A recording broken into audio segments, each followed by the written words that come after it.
Good morning and welcome to this, the fifth meeting of 2014 of the European and External Relations Committee. Can I make the usual request that mobile phones and electronic equipment are switched off?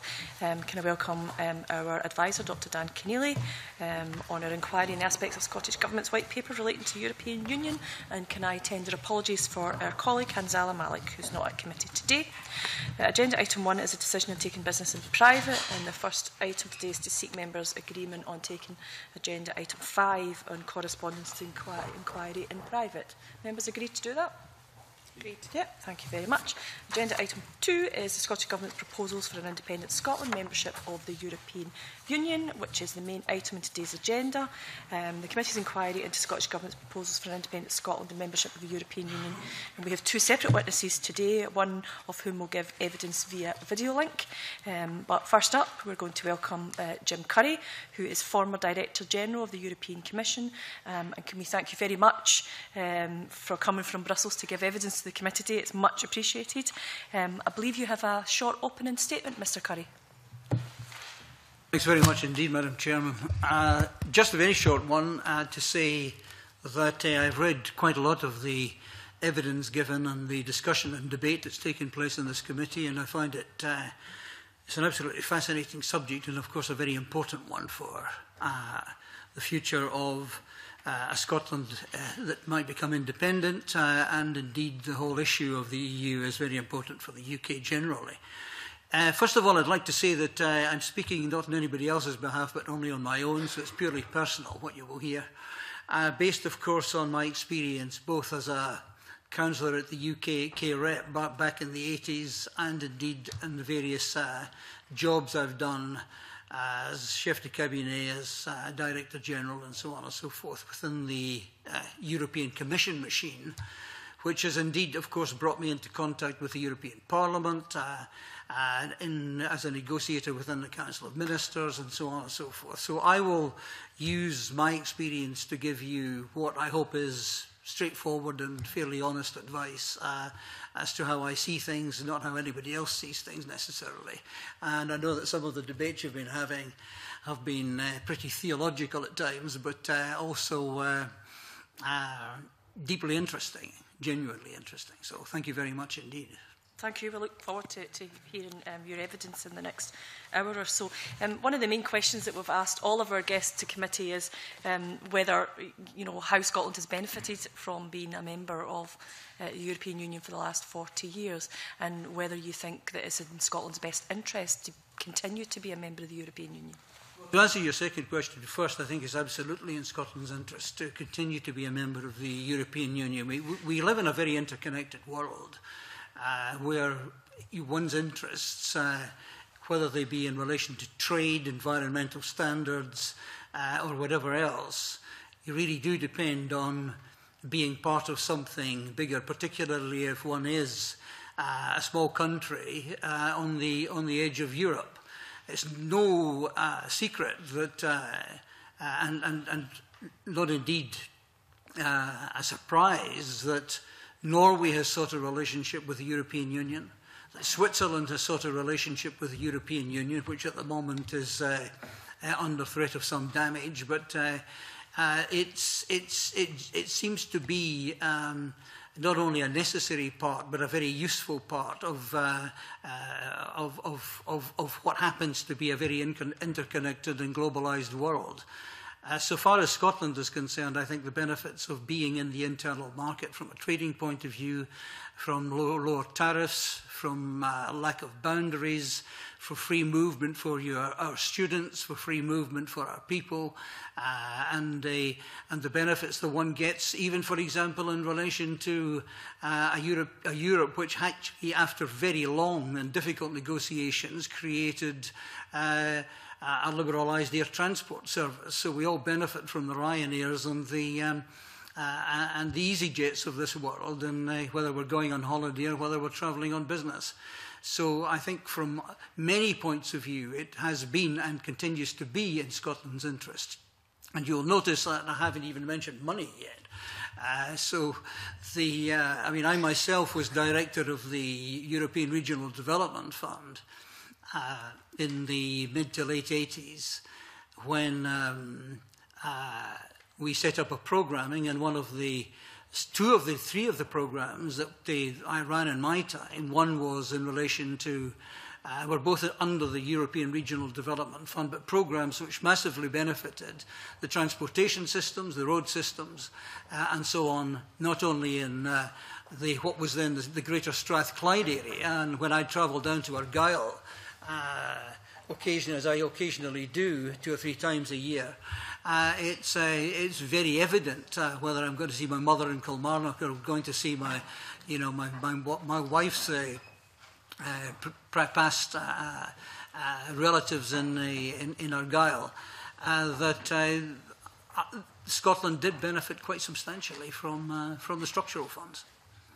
Yeah, it's something that this committee has taken a real interest in, is the regional development funds and the structural funds. And if you managed to tune into the debate that we had the other day about this Parliament's priorities, certainly that was a hot topic that was debated very in detail today. Jamie, do you want in with a question? Just on that subject, a quick supplementary, Mr. Scurry. I agree with you that Scotland is far better off in Europe. I'm absolutely convinced of that. But I think initially when we had Objective 1 status, for example, for Highlands and Islands, we got a very large number of structural projects dealt with. And my question, I suppose, to you is, now that the cake's got bigger, and there's a very much larger, number of slices in the cake, is Scotland still getting the benefits that she had before? You're not getting the same proportion of the funds, as you say, as you got before, because in those days there were genuine concerns about improving Scotland's development prospects, and that was very much part of the game as being within Objective 1. Now, of course, with the entry into the EU of much poorer countries, much less developed countries, who don't have the transportation networks, the road networks, and therefore the infrastructure which is necessary to be a modern trading nation, it's logical and I think right that these countries should continue should benefit and continue to benefit. And of course it ties in with the whole immigration issue as well. If these countries are developing in their own right and moving forward to be member states of a union with a higher productivity, with a higher added value, then they are countries who will retain their own population much more. And I think that is what one has seen in Poland, for example. As the Poles have increased their GDP and so on and so forth, with the help of structural funds, with the help of transfer payments from the EU, they have in fact begun to go home, because that's actually where a lot of them want to be, which I think is a perfectly natural thing. So I think relatively, you might say we have lost out. But I think relatively there are still opportunities there, and those opportunities may be less visible and less tangible than they were in the past, but they do exist. Before I go out to open questions, Willie Coffees, first can I welcome Neil Bibby to committee this morning, who's substituting for Hans Aller. We're delighted to have you this morning. And can I also welcome to our public gallery a delegation from the Western Balkans led by my friend from Montenegro, Alexander Damjanovic. So I'd like to Dobrovica to all of our guests in the public gallery this morning, and I'll open questions with Willie Coffey. Hi, Convener. Thanks. Just a supplementary to your own opening question there. Good morning, Mr. Curry. The Convener asked you about the benefits to Scotland of membership of the European Union. Could I ask you the question in reverse? What are the benefits to the European Union of Scotland's membership? Well, I think one of the great things about the European Union, having worked close to the centre of it, is its diversity. I've always been rather amused by some of the debates in the London press about losing identity and so on and so forth. When I meet Spaniards, I don't see a single Spaniard that has lost his identity when I meet. So I think that the great thing about the EU is that diversity is welcomed. I think the Scots have a natural affinity with Europe and Europeans and people on the European mainland. I think that's also true of Geordies, by the way. I don't necessarily think it's true of people in the southeast of England or the home counties, because I do think there is a degree of, frankly, fear, which I just do not understand in that particular quarter. But I do think that Scots bond naturally with people because they tend to come across as being themselves. And as I say, that's also true of various people in regions of England as well. The Welsh, the Irish, and so on and so forth. So I think Scotland is appreciated within the EU. And I think Scots are appreciated within the EU.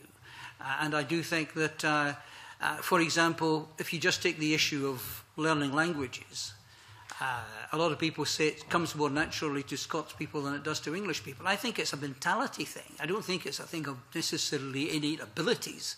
I think it's about, people in Scotland do take an interest and have always had to take an interest in what's happening in France, in Italy, in places like that. I think the Scots students, I hope, have benefited massively from the Erasmus programme, which frankly costs relatively little money, but has huge, huge benefits in terms of opening up young minds and not only to opportunities of jobs, but also to opportunities in terms of broadening their own horizons. So I think Scotland has come across very, very well and is appreciated. What about hard and fast resources and so on? What can we bring to the table, do you think, that our European Union partners would benefit from? Well, I think resources is going to be a big part of the discussion going forward if Scotland does, gain its independence, because there is no doubt that operating in the EU, I think if you take diplomacy in general, for example, there are lots of ways in which diplomacy has been downsized. New technology allows for that. You can communicate very, very well with people in the States or Canada or Australia or China, for that matter, through video links and so on and so forth. So it's not necessarily about the size of embassies, but there is no doubt that the EU is a very labour-intensive operation. It is. You've got to be there. It's about people negotiating with each other. It's about people talking to each other, and so on and so forth. There will be definite, resource costs to be undergone if Scotland goes it alone and is, and I hope if it does become a full member, if it does take its independence, I hope it would engage fully. And in engaging fully, it inevitably means that there will be resources to be outlaid, in that regard.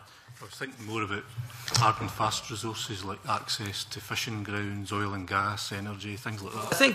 I think the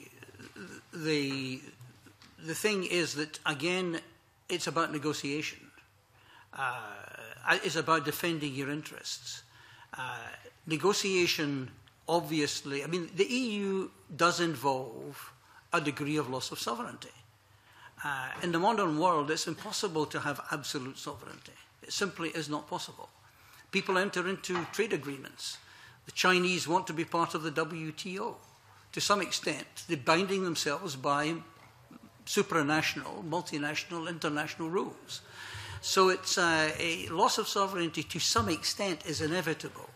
I believe that what you're doing in the EU is actually protecting your resources in a way which you may be sharing them in terms of fishing rights or access to fishing grounds and so on and so forth. But through the negotiation, there is a way of sharing them. And that, I think, is important. And I see no difficulty. For example, there are inevitably going to be rules in the EU about environment, be it marine environment.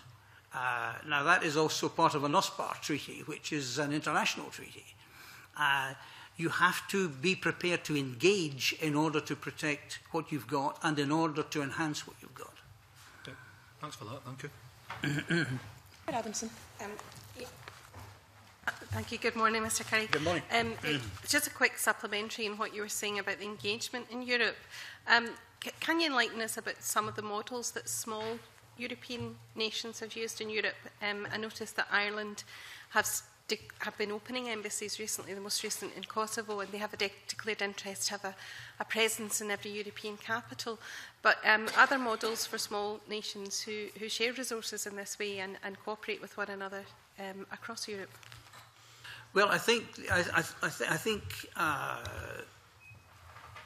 Ireland is a reasonably good example to take because it's slightly smaller than Scotland, but it's in a comparable situation.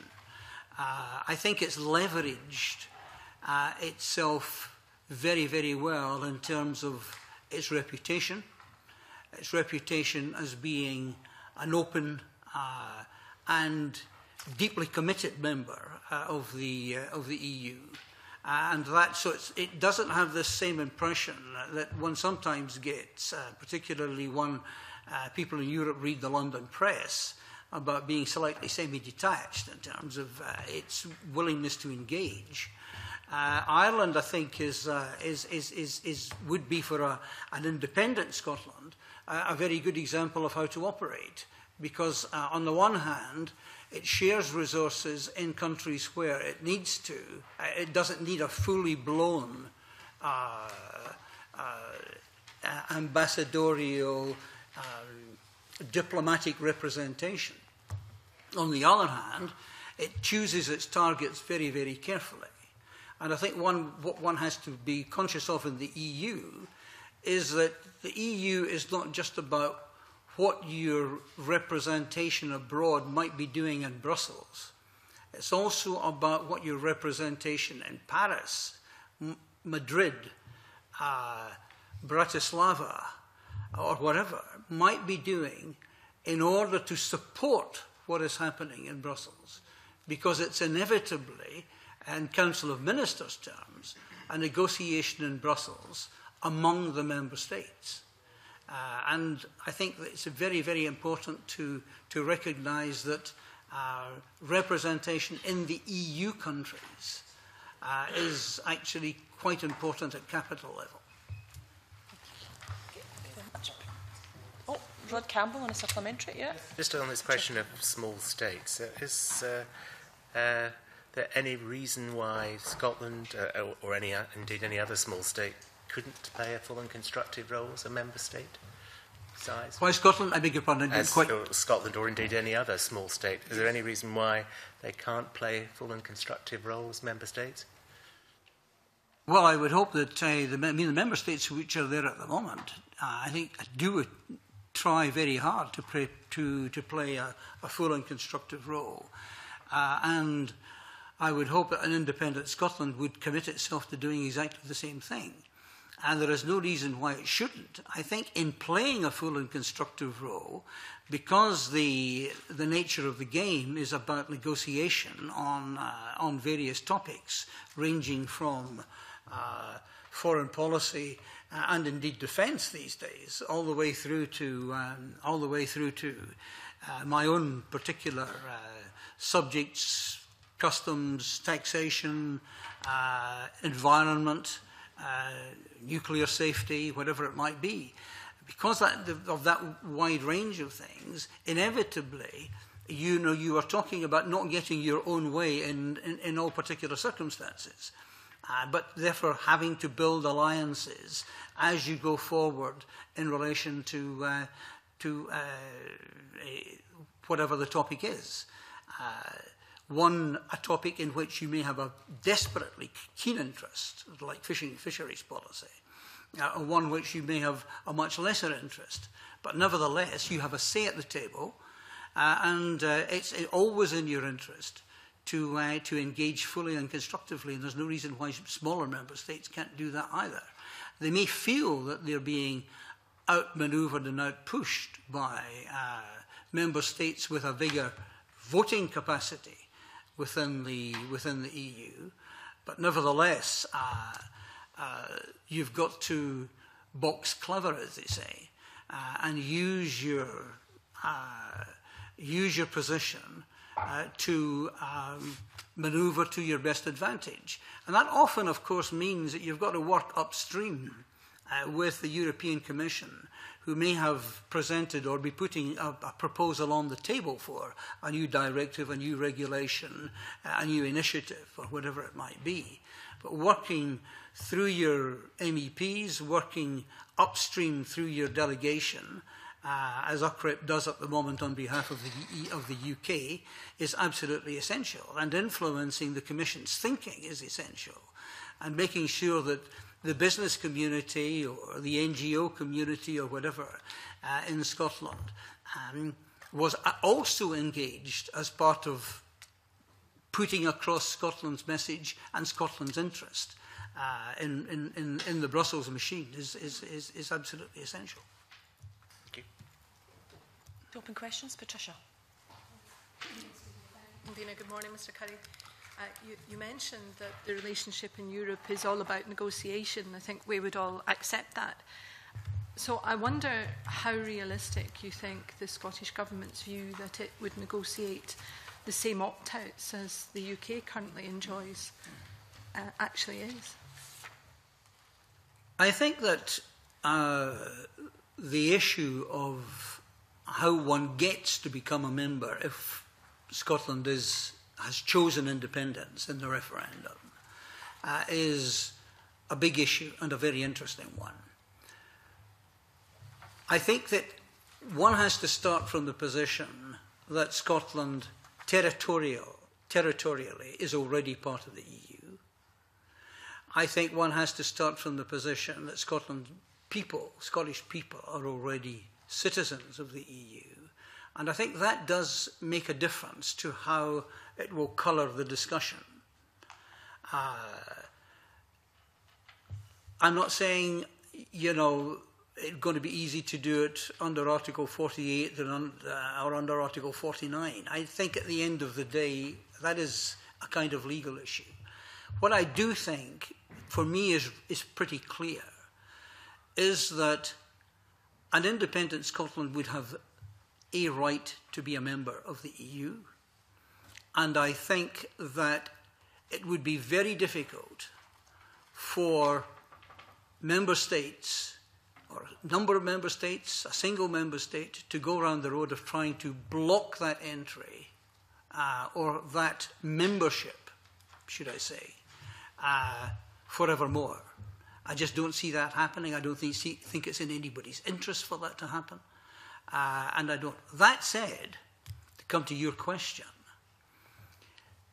negotiation as to what the terms of an independent Scotland's membership would be, would, I believe, not simply be a seamless move into the EU. I think there would be pretty tough negotiations.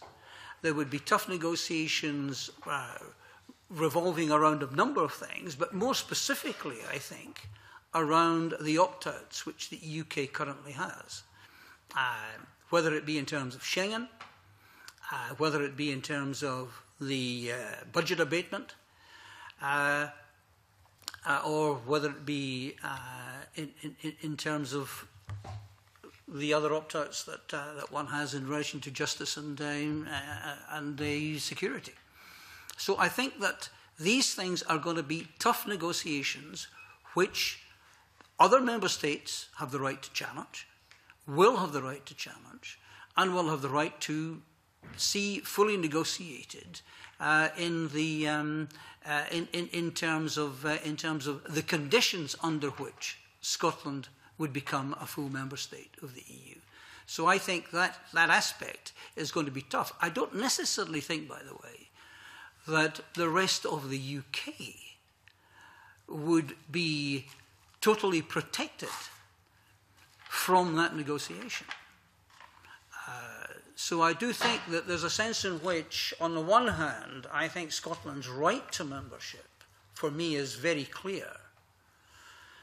The conditions under which you gain membership would, I think, be up for grabs, up for negotiation, and constitute a tough and perhaps even lengthy negotiation over a period of time.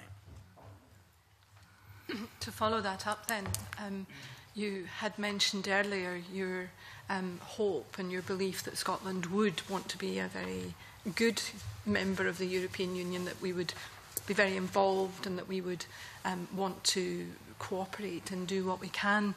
So I wonder whether in that spirit, and thinking ahead to what the negotiations might look like, whether it's sensible to make something like entry to the euro a red line issue about which, we will not give in. I just wonder how sensible you think that is to declare now when negotiation, hasn't even begun. Well, I think it's inevitable. First of all, let me take your point about being a good member. I don't think being a good member is necessarily about, bowing the knee to everybody in a negotiation and thinking, well, I don't care what happens on this. It really does involve being committed, and that means being committed around the table.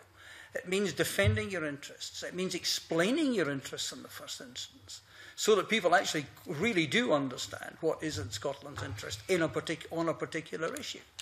And as it were, negotiating from there, but negotiating in good faith, and negotiating in a committed, honest, and open way.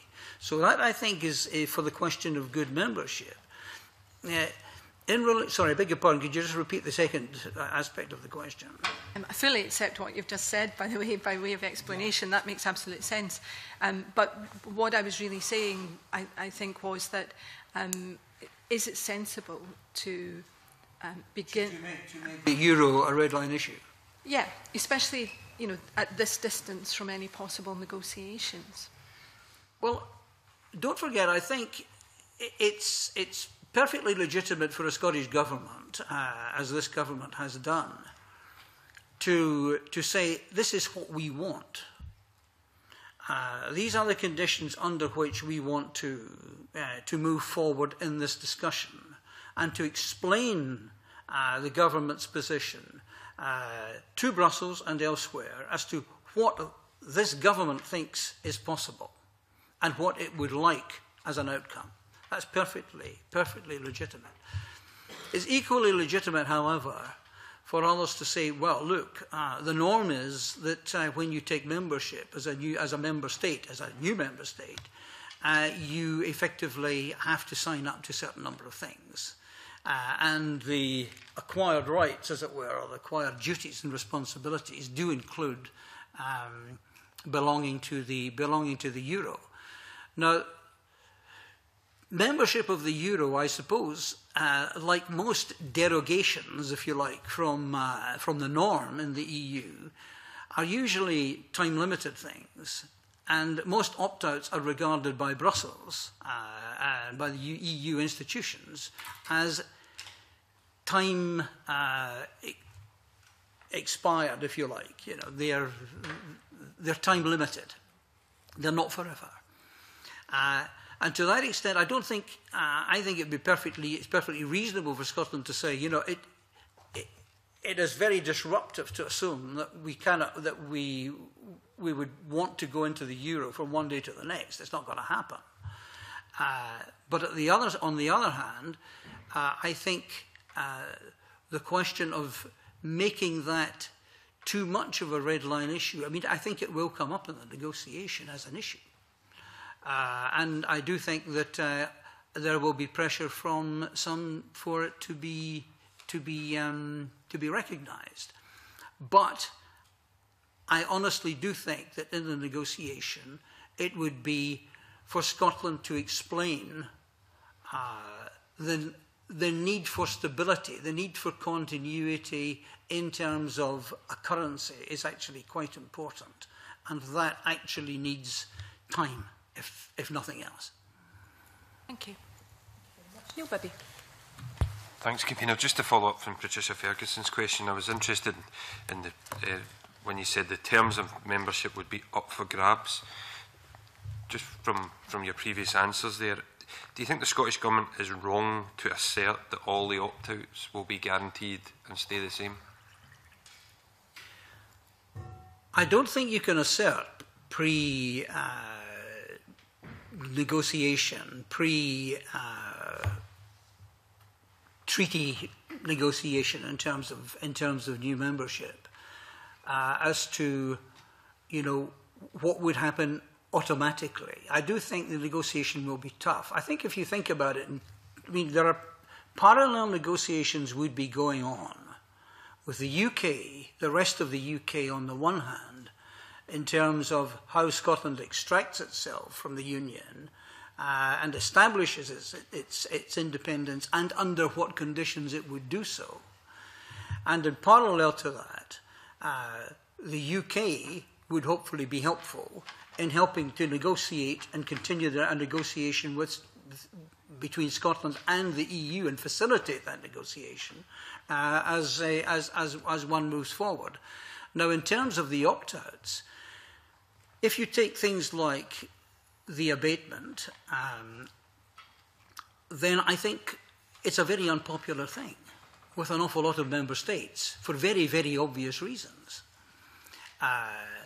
Would it be automatic that nobody would challenge that? I don't think it would be. I think there would be challenge in relation to that. I would expect there to be. But it will therefore be, but that would be something which would actually, in a sense, draw the rest of the EU and Scotland together in its relationship with Brussels in terms of arguing for continuity on the abatement and for a simple arithmetical exercise to be done which says, well, Scotland continues to pay, get benefit from that part of the abatement, the rest of the UK from the rest. So I think it becomes quite a complicated thing, but I don't think that there's any doubt that it will not necessarily be a smooth and clear path. And just in terms of what you said there, you would very much expect a challenge to Scotland's UK negotiated rebate. I think that the issue will, of all the opt-outs, I think will be at the centre of any discussion to negotiate Scotland's membership of the EU as a full-blown EU member state. I think that's. I think that would happen. Mention on Neil Bibby's point, Willie Coffey. Supplementary again on that point there. Should there be a desire to think about negotiate Scotland's share of the rebate for Scotland, would there also be a similar desire to think about negotiate the UK's share of the rebate? Is it reasonable to assume that all the attention would focus on Scotland and not the remainder of the UK? I think that's where Scotland's interest and the rest of the UK interest would actually come together in terms of trying to protect the rebate in the negotiation. And if one thinks post-referendum that the UK would be the member state which would be trying to facilitate a negotiation kind of on Scotland's behalf, but with Scots representation present, obviously, there is a mutual interest there in negotiating that part and arguing for continuity. But what I'm saying is that it would not surprise me, and indeed I would expect, that the opportunity might be taken by others to try to challenge the rebate.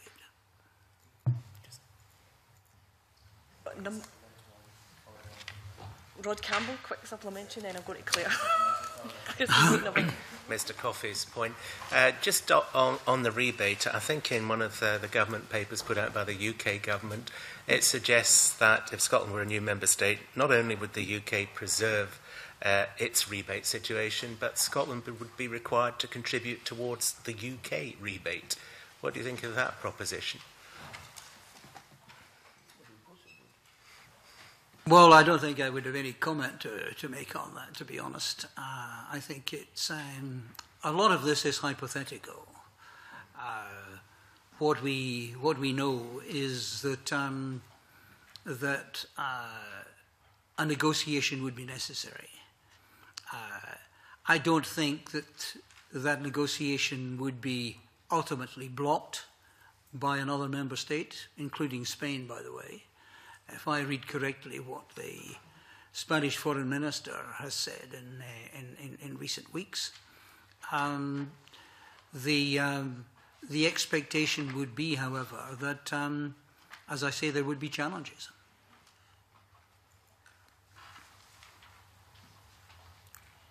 Adamson.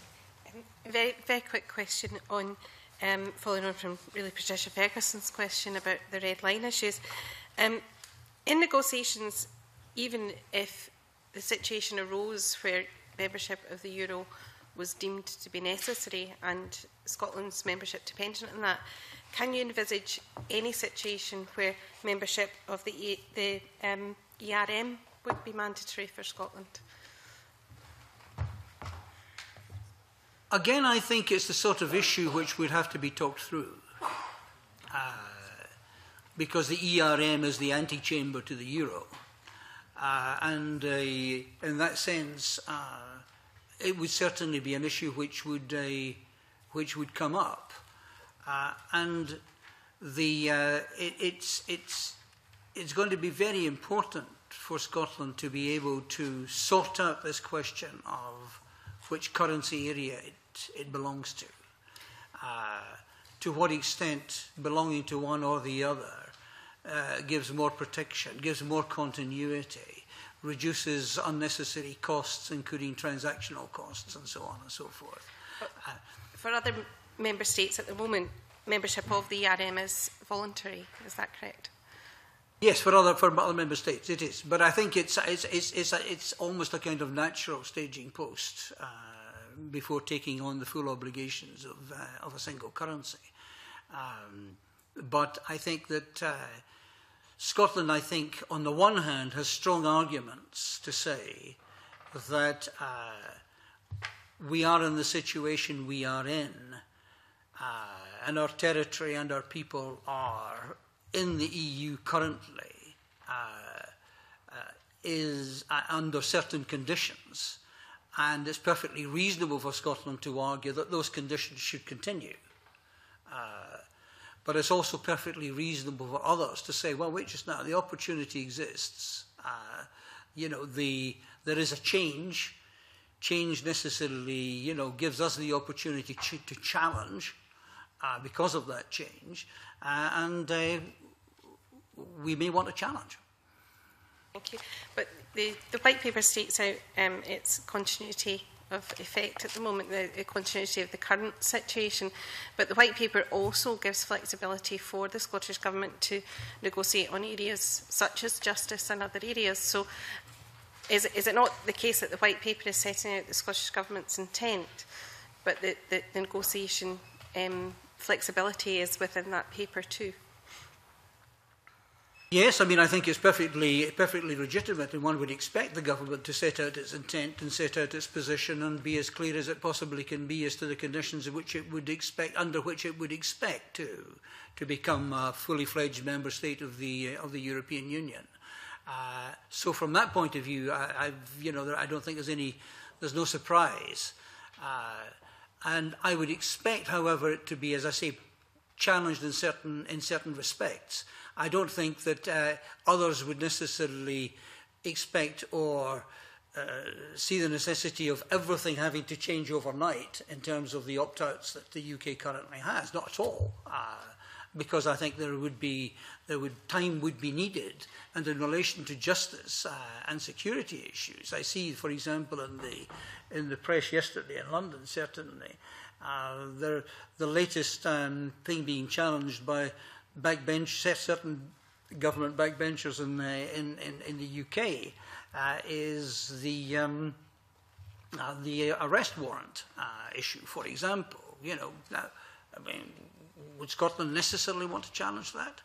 Would Scotland necessarily want to continue to have the kind of opt-outs it has in relation to justice and security, where some of them actually seem pretty sensible and have been negotiated pretty well on a unanimous basis in in the interests of protecting the people of the EU and citizens of the EU. So I see that as an area where I would imagine there would be flexibility in the negotiation. Jimmy McGregor. Yes, just on the supplementary to Neil Bibby's question, Mr. Curry. In terms of if Scotland didn't get the rebate, how much worse off would she be? And my second point is, in your view, is Scotland going to be a net contributor to the EU if she's an independent member, or vice versa? I don't know because I haven't done the calculations as to whether Scotland, without the rebate, would become a net contributor or not. I think it would depend again, to some extent, on the negotiated settlement within the negotiations. As to the question of whether the Scotland would lose the abatement, or Scotland would actually be subjected to, the same conditions as the rest of the UK would have, or whether Scotland would be put on a kind of time-expired basis in terms of the rebate. Again, I don't see the negotiation necessarily demanding that things change overnight, but the whole question of what kind of derogation Scotland would have and how much time the UK and Scotland would have in terms of dealing with the rebate situation. Is it a permanent thing? I don't think a lot of people within the EU Council of Ministers would necessarily regard it as a permanent feature of UK membership. But again, these things are up for negotiation. But don't you think that it's important that Scottish voters should know the answers to these questions before they have to vote on a referendum? I think Scottish voters will have to vote at the referendum without knowing what the outcome of a negotiation would be, but make a judgment on the basis of the Scottish government's position, and its judgment as to whether or not the Scottish government's position is tenable and defensible. I think it depends very much on, and I think that's where this committee's report would, I think, feed into the helping to give the Scottish people some clarification as to where its best interest might lie. But I do think that there is not going to be a clear answer. I think there will be a lot of sympathy, as I say, around the negotiating table as to the conditions under which Scotland would gain membership. I think there would be.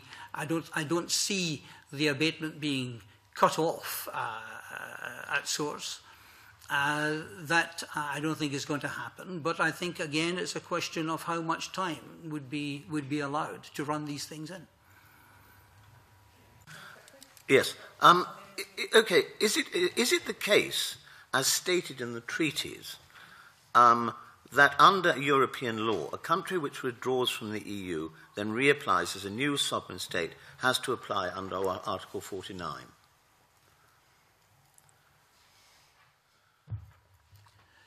Scotland is not withdrawing from the EU, as I understand it.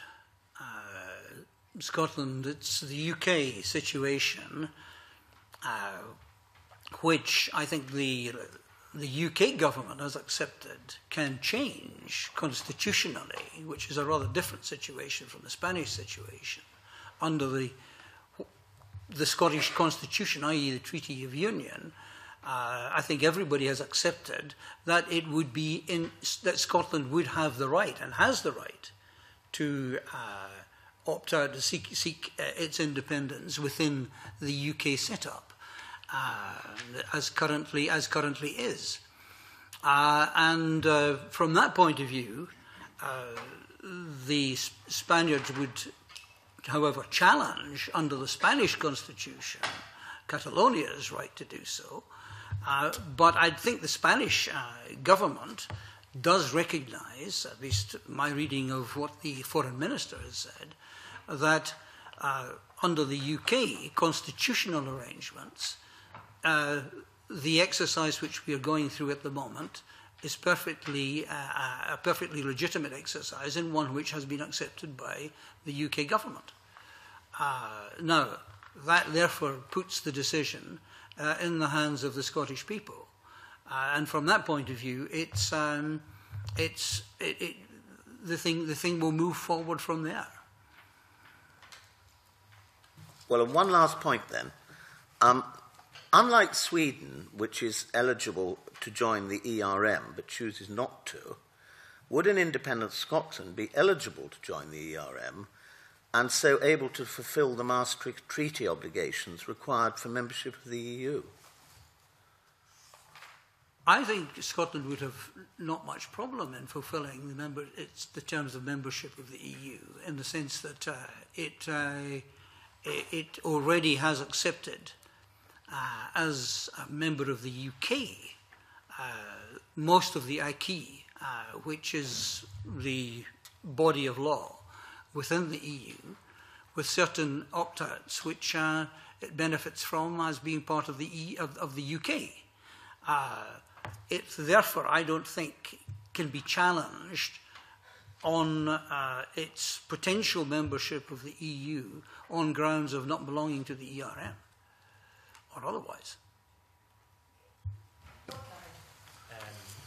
Thank you. I just, for my colleague Mr McGregor's benefit, perhaps I can refer you to page 66 of Scotland in the European Union, published by the Scottish Government. And what it says, this is on the rebate point, it's therefore estimated that an independent Scotland would be a net contributor to the EU budget, like countries of similar size such as Finland and Denmark. GERS estimates that Scotland made a notional net contribution to the EU budget in 2011-12, contributing approximately 697 million before the rebate and 402 million after the rebate, when an illustrative geographical share of North Sea GDP is included.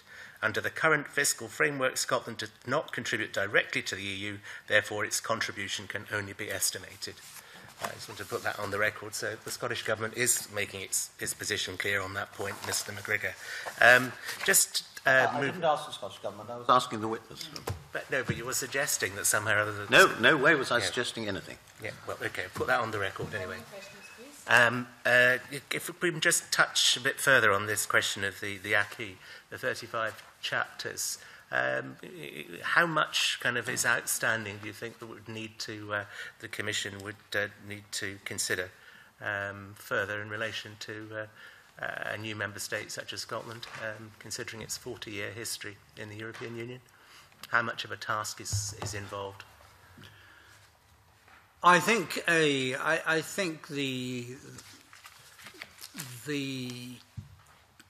task involved would not be great or too burdensome in terms of doing the checks on what have been Scotland's commitments up to date in relation to the vast majority of what is currently European law, which Scotland patently respects as a member of the UK. So the questions, I think, which come up are questions which are related to, one, what precisely would the arrangements be for Scotland dissociating itself from the rest of the UK? So what is Brussels negotiating with? What are the terms under which Scotland will be a member state, which goes through, I think, a period where there are negotiations going on between Edinburgh and Whitehall, on the one hand, which has a degree of uncertainty about it, because it's not entirely clear what the deal would end up like. And then, of course, there are, in addition to that, questions relating to the opt-outs as we've been discussing. So there's quite a lot to think about, and there's quite a lot to negotiate, And here we're only talking about the negotiation. In addition to the negotiation, there, of course, is the period of ratification. And ratification involves 28 member states, governments and or parliaments, which is also, part of the timetable. But ratification can take place simultaneously across the 28 states. It's not a question of one waiting for the other. That's right, but they will all want to say, and it will take time. Thank you. Just in relation to Article 48-49, I appreciate you're not a lawyer, but my reading of the treaties is that the Commission's role is one of consultation, whether it be Article 48 or Article 49. Mr Barroso is obviously not a private citizen at the present time. He's a representative of the Commission. Irrespective of his view, was he wise to express an opinion which might be considered as interfering in the domestic politics of a member state? And does he actually have the locus to do so? Well, I'll leave aside the question of his locus in doing so. I think that he was unwise to express the opinion he expressed in terms of the virtual impossibility of Scotland becoming a member state of the EU, an independent Scotland, becoming a member of the EU. I think that was extremely unwise. I don't think he was correct. And I don't necessarily think that opinion is shared either among all the member states or even necessarily within the Commission. I'm not sure whether he was speaking qua Commission or qua the current President and outgoing President of the European Commission. But I think the statement he made was unwise, and I also think it was inaccurate, insofar as he said that it was virtually impossible for Scotland to negotiate entry or re. Thank you. Supplementary on this? Yes, Mr McGregor had mentioned about the certainty that the Scottish people deserved going into the referendum. But obviously, with the stated aim of the UK government to renegotiate, in either scenario, there is no definite future in terms of where we are with Europe. Would you agree with that? Well, there is no certainty, first of all, as to where you would be with the UK in the first instance, given that the debate which is ongoing in terms of Scotland being, as it were, an active member of a currency union based on sterling. So that, of course, is one uncertainty. That, in turn, has an impact, obviously, in relation to a debate about potentially belonging or not belonging to the euro. So there are uncertainties, and I think, while you might think it's unfortunate, I think it's to be expected. One doesn't get clarity before, one sorts out the issues, and I think it's a question of basically what Scotland wants for its own future. And in that case, then, looking forward for the choice of two futures, I don't know if you were able to see Mr Barroso's interview, Mr Curry, but much has been made of his comment about Scotland. But it was really an interview of two halves. In the first half of his interview with Andrew Marr talked about the EU negotiations in the UK context. And Mr Barroso's language at that time said that he quoted as, I think if there is goodwill, if there is intelligence on all sides, it is possible. In terms of negotiation, he went on to say, in the interest of Britain and indeed in the interest of the world and financial stability, we have to deepen European area, but we should keep integrity of the single market so British citizens, British companies have now access to the internal market, and it represents to the British people £90 billion per year. So it's kind of positive language about, goodwill and common sense in that negotiation. Is there any reason that would apply to the UK and not to Scotland's negotiations? No, I think there will be goodwill in relation to Scotland negotiations. I don't doubt that. I think that while people have the right to defend their own interests as they see it, I think that I think there are two situations. One is the situation pre-referendum. You would expect the kind of debate that one is having at the moment. Post-referendum, I think, if the Scottish people pronounced itself in favour of independence and in favour, therefore, of membership of the EU as a full and independent member state, then I think it changes. It changes the relationship between other member states and how they view the situation.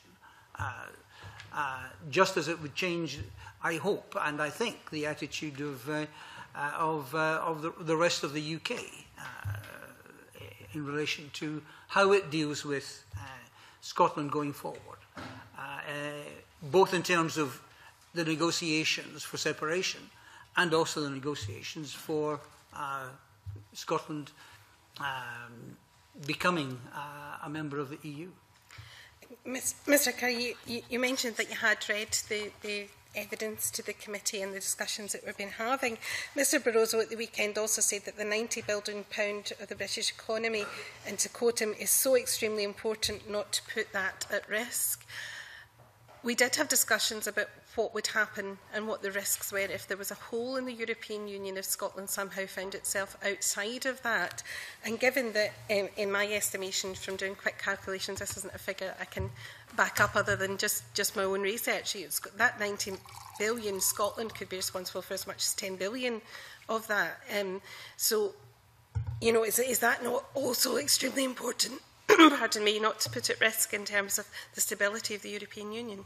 I think it is. I think it is quite important not to have that put at risk in terms of the stability, and I think it's very important for there not to be a hole in the internal market. I think that's why it would be important for these things to move forward timelessly and in parallel, so that there was a commitment both to Scotland and to the remaining members of the EU, and also, of course, to the business community UK-wide in terms of what actually is going to happen and what are the conditions under which they will be trading within the UK, let alone within the EU. All of that extremely important. I wondered, Convener, in light of the evidence we've had this morning, if it would be worthwhile writing to Mr Barroso to clarify in one quadheads he was making these statements about Scotland's membership. Okay, it's something we can maybe consider a bit later, but we did invite the Commission to give evidence to the committee, and they did decline that invite. I think maybe if as committee members we'll have a chat about that, but I think, yeah, maybe writing to the Commission rather than Mr Barroso would be the way forward, but we can have a chat about it. We've got very, very limited time left, and I've got 4 members still wanting with questions. If you still want in with questions, please let me know, and if they're very quick, that would be really helpful. I've got Patricia first, then Neil, then Jamie, then Willie. Patricia. Thank you, Convener. Mr Curry, I wonder, you seem quite settled about the route of entry into the EU, but I wonder whether you would consider that in effect would actually have to be the first thing that would be negotiated, because there isn't actually a clear-cut method of entry. There isn't one method of entry that's laid down that comes to meet our particular circumstances were we to become independent. And there are certainly voices who would dispute whether or not the Scottish Government's preferred route would be the one that would be preferable within Europe. So would you agree that that would be the first thing that we would actually have to negotiate before we could go any further? I personally think that first of all, you're absolutely right. There is no clear route. We're not talking about a situation which is either foreseen in the treaties or which anybody would have wanted to predict. One of the reasons I imagine it's not in the treaty is because people don't want to think about it. because putting it in the treaty is actually quite disruptive and quite destabilising. So it's not the treaty, I would think, for a very good political reason. But the result of that is there is no clear route, as you absolutely rightly say. There is no clear route. One of the questions I keep asking myself is, does it matter too much? This is going to have to be, worked out in a pragmatic way, bearing in mind that we would be talking about a territory which is currently part of a full member state. We are dealing with people who have certain rights as EU citizens, and which it would be very difficult to take away, and nobody would want to.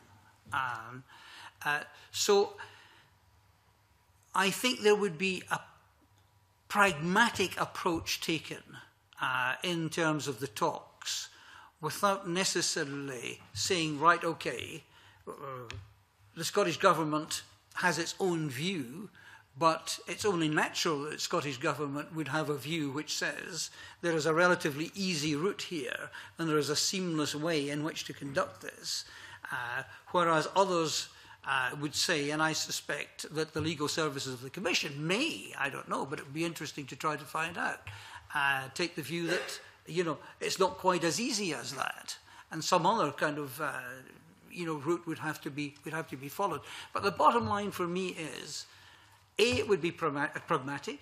I think it would be dealt with in a pragmatic way, and I think it would involve inevitably negotiations, which would be, I think, rather tough negotiations. I don't think it would be simply an easy slide into the future. In terms of the principles would be there.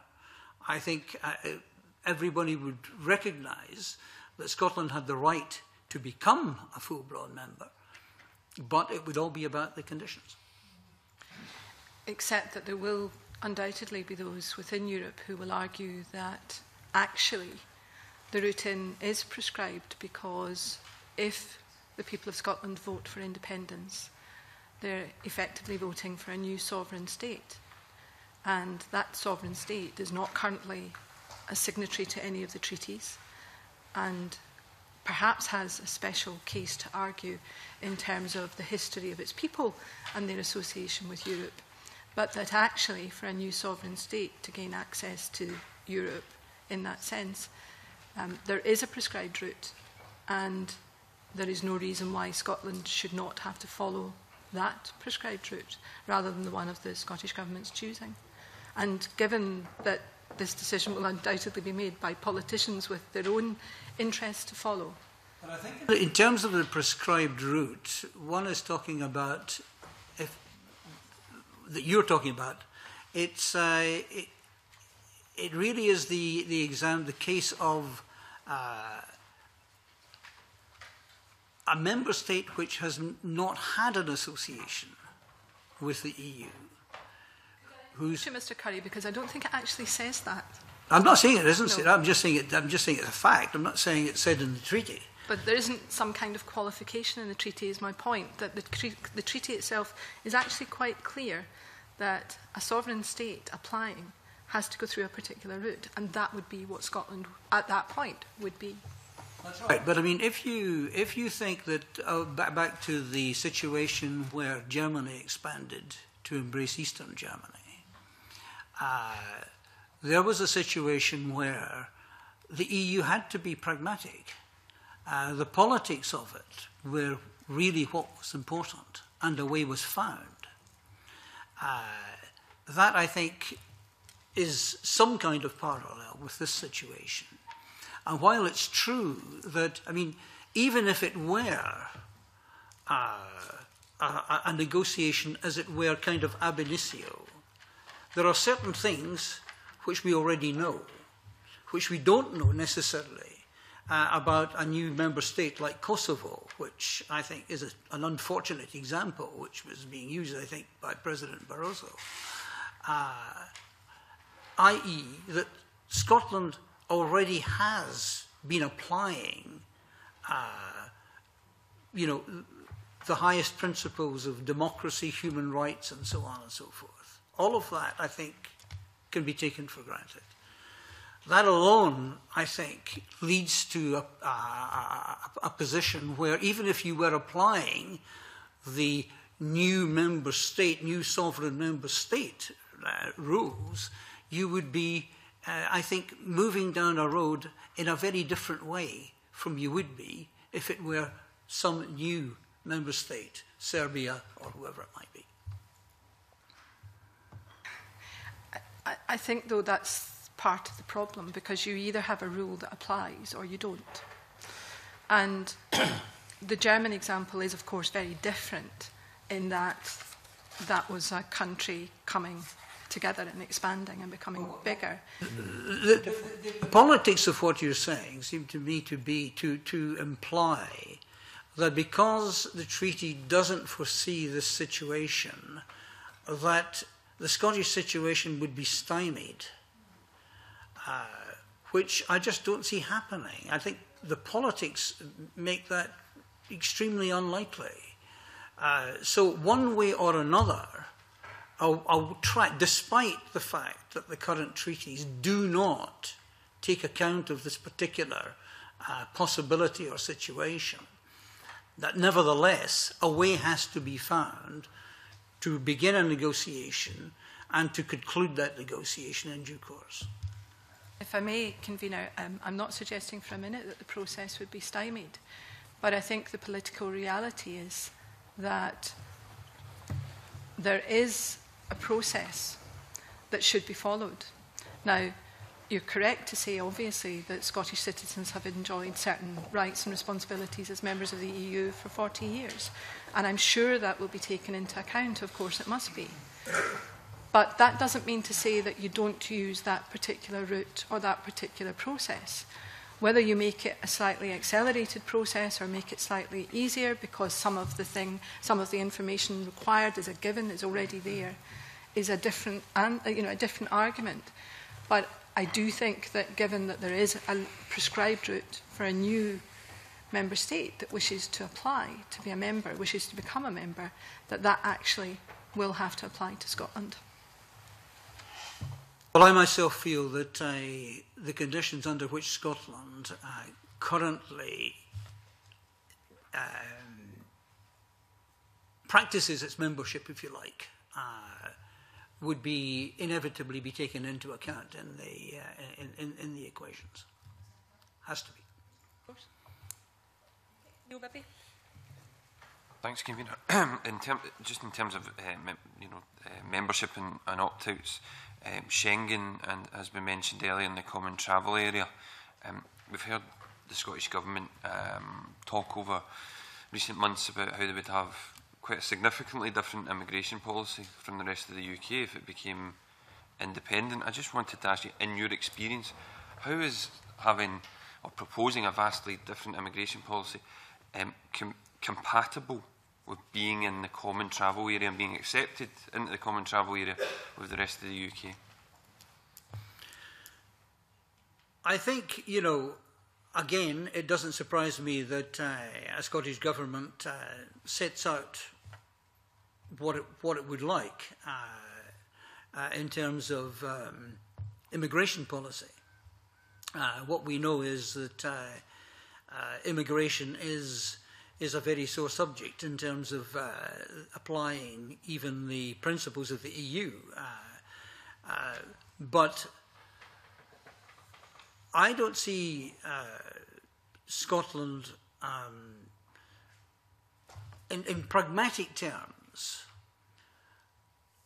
the Scottish Government in due course would have to take account of the conditions applying conditions which would be as least disruptive as possible in terms of the Irish situation, for example, where Ireland has certain rights in terms of the common area, in terms of the relationship with England, where it would be desirable to keep borders open and so on and so forth.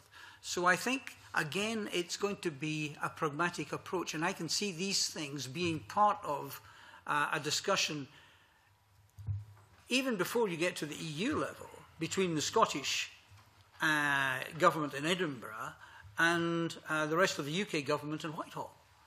Because that, I think, is also where one has to take account of what actually, in practical terms, would be a desirable resolution of this.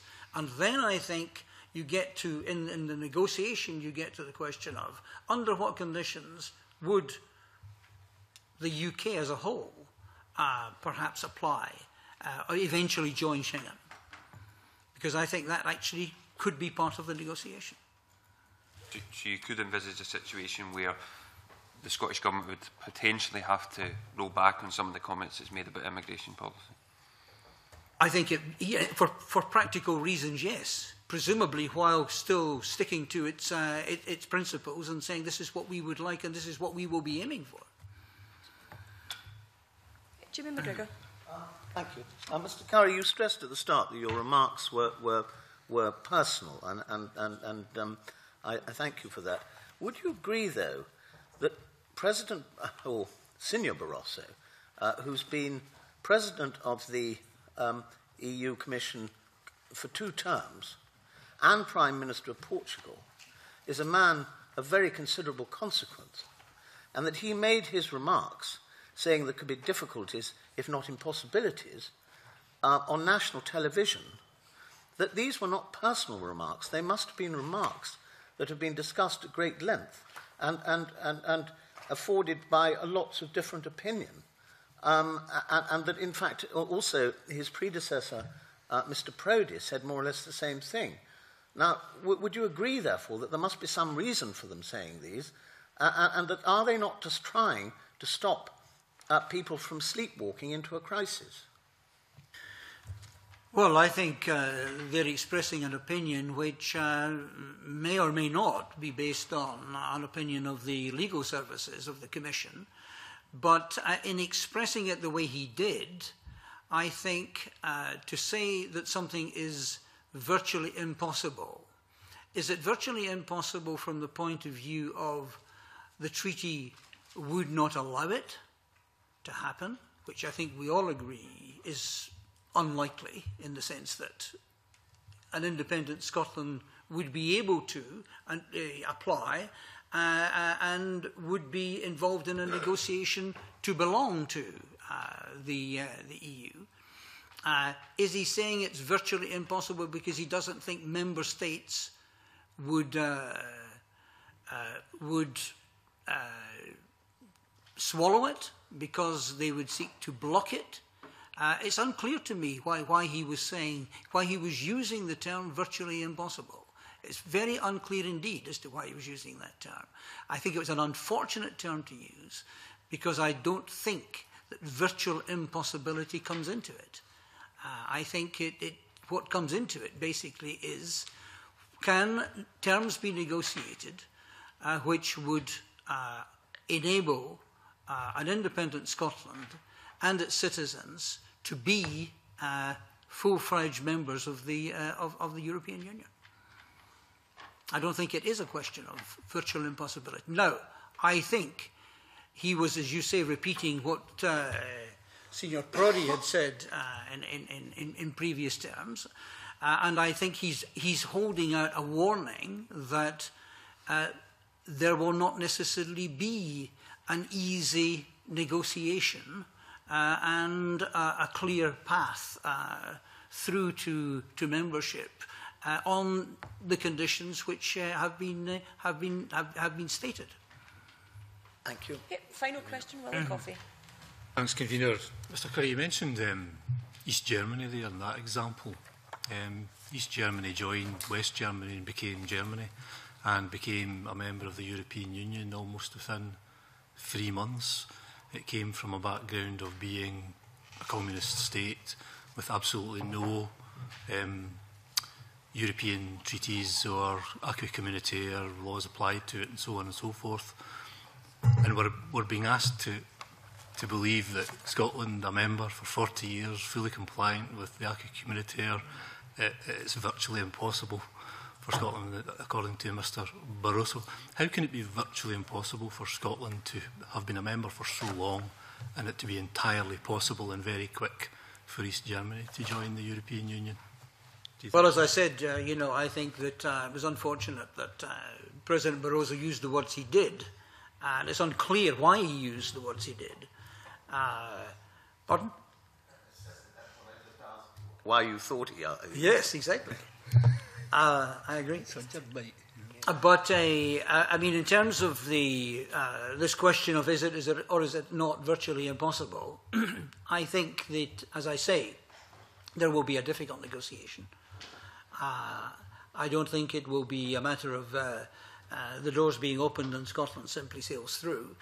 I do think that the negotiation will not be easy, but I think the negotiations will be carried through in good faith, and I think they will be carried through with a view to creating conditions which not just suit Scotland, but suit the rest of the EU in terms of the conditions under which Scotland will eventually become a member. But I don't think Scotland will be barred from membership in any sense, or if that is what President Barroso was implying. Okay.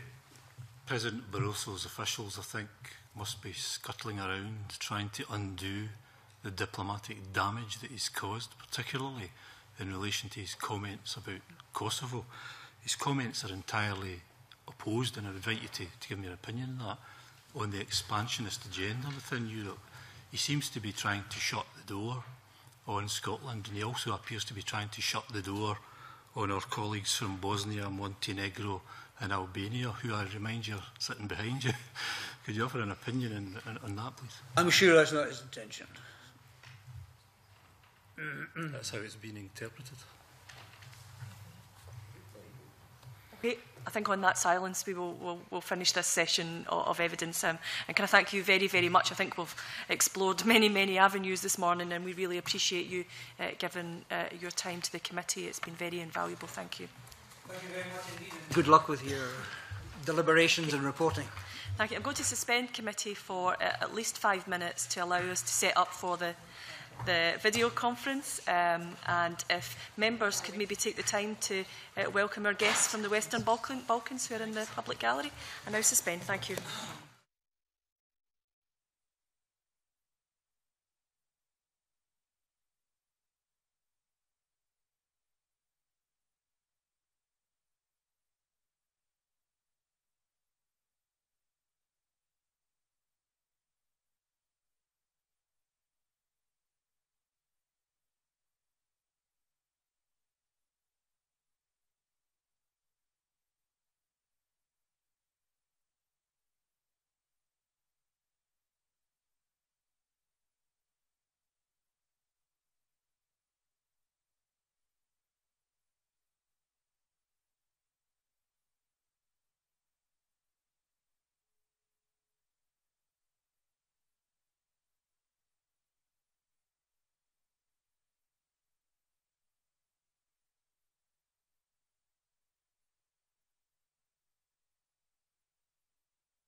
Mic on.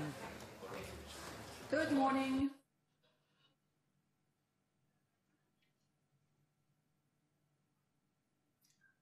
There.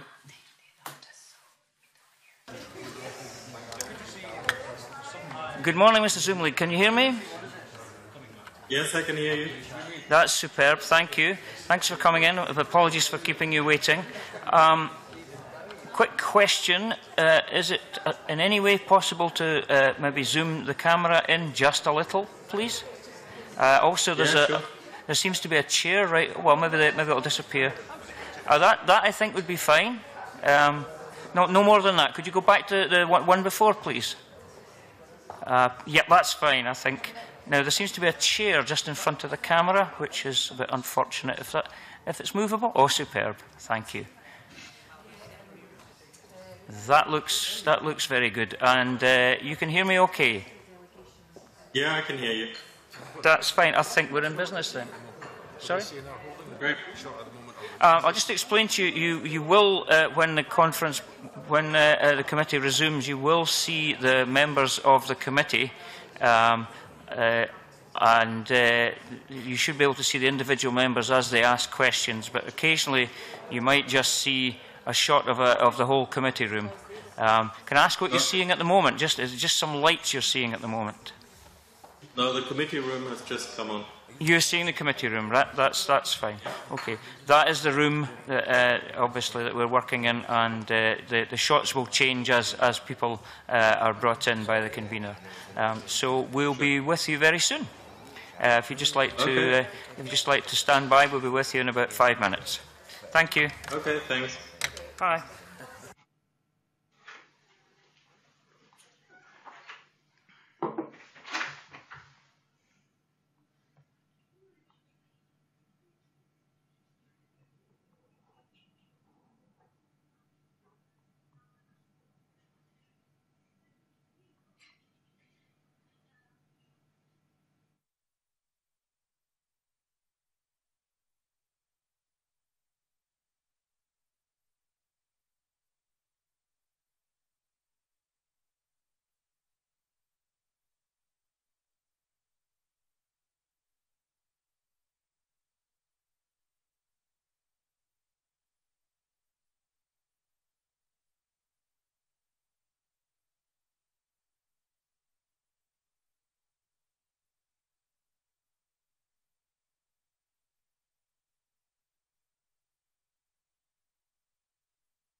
Okay.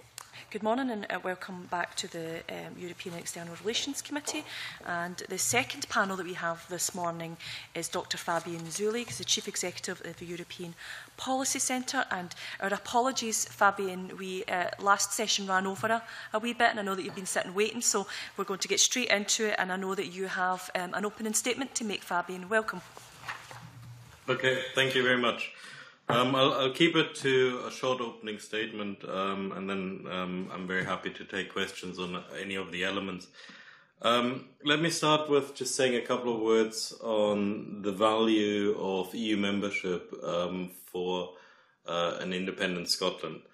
I think in the long run, clearly for me, the value of being part of the European Union is very high. It affords a degree of integration with policy developments.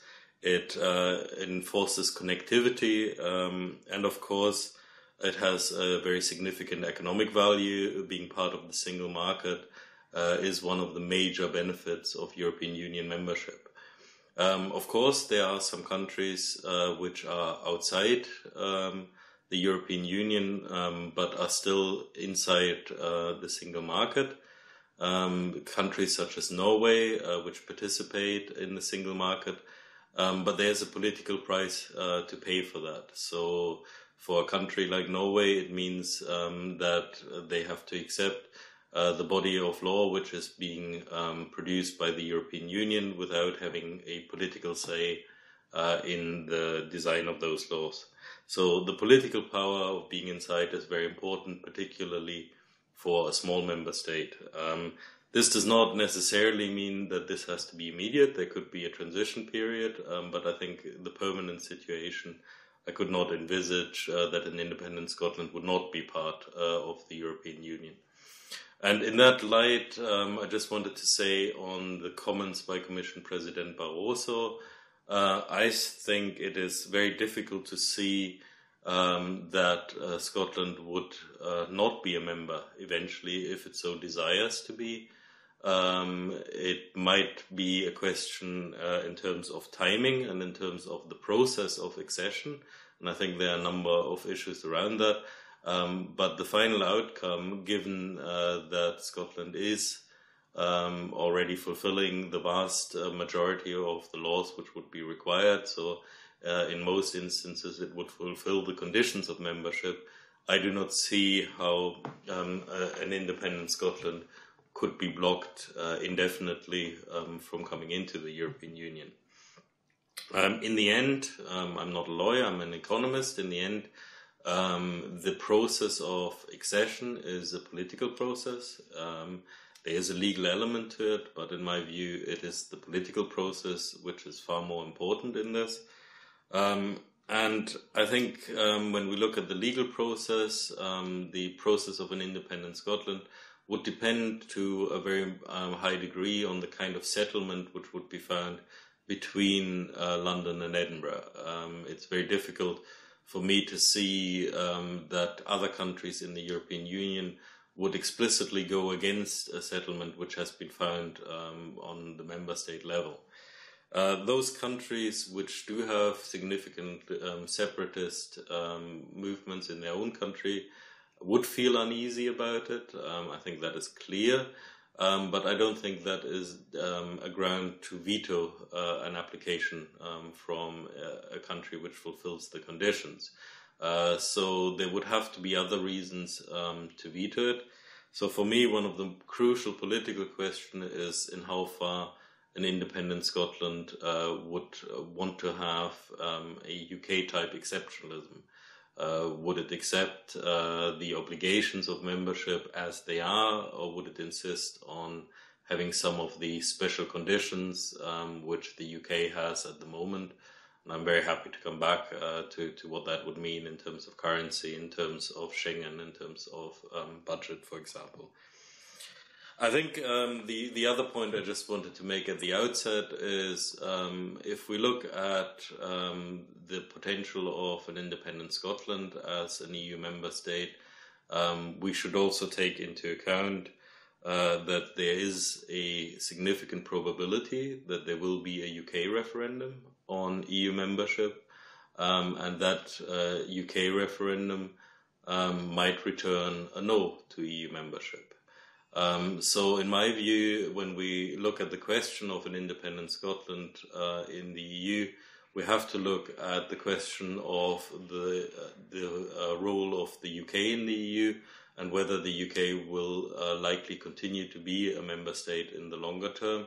So for me, the two referenda are linked when it comes to EU issues.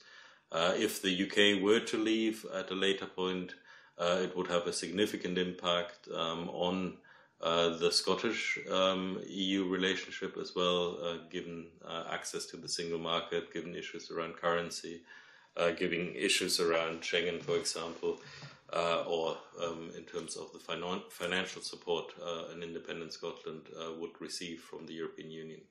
So I think there are a number of issues, and for me, one of the clear things we really have to interlink are the two referenda.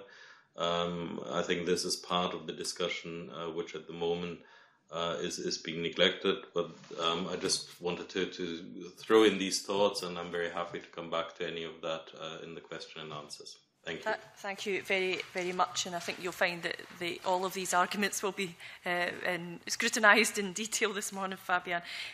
Just as an opening question, one of the aspirations in the Scottish Government's White Paper is for Scotland to be a full and constructive and good faith member of the European Union. Do you foresee any challenge or obstacles to that, or what's your perception about Scotland being that full and constructive member?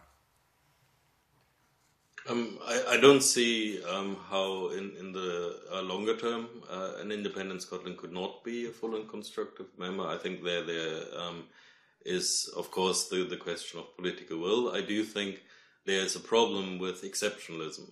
We do have a European Union which has gone through the biggest crisis in its existence, and there are a lot of difficulties in accommodating by now 28 different members which have different points of view.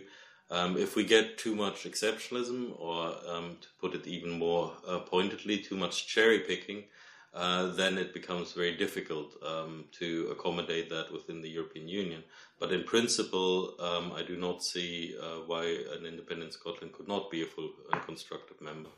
Okay, thank you very much. I'm happy to go to open questions from colleagues. Rod Campbell. Good morning. Just like to start off with a short question on Schengen. We heard evidence on this committee on the 5th of December from Professor Keating that remaining outside Schengen and in the common travel area that we have at the moment between the UK and the Republic of Ireland would be a lot easier than negotiating to get into Schengen. What's your view on Schengen? Who's got an interest in making life difficult for an independent Scotland on the Schengen issue? My view on Schengen is that in the end it comes back to the point I made about this being a political process rather than a legal process. I do not see why anyone would try to impose a land border within the British Isles. I think there would be a solution found which could then be annexed to the accession treaty. I really do not see that this would be in the interest of any of the parties. And presumably an independent Republic of Ireland might have something to say on that issue too. Yes, absolutely. And I think this is the crucial point is for me that, of course, there will be negotiations if there's a yes vote between London and Edinburgh. So if there's an agreement found between London and Edinburgh, I find it very difficult to think that other EU member states would deliberately vote against that agreement. Thank you. Other members? Jamie McGregor. Thanks. On the issue of currency, Mr. Zulug, on the issue of whether an independent Scotland would be compelled to join the Eurozone, I wonder if you could say something about Sweden's relationship with the Euro and whether you think this semi-detached relationship might be available for Scotland. I think that it's very clear that in the current framework of the European Union, no country can be forced into the Eurozone. I also find it very difficult to see how that would be in the interest of the Eurozone or of the member states.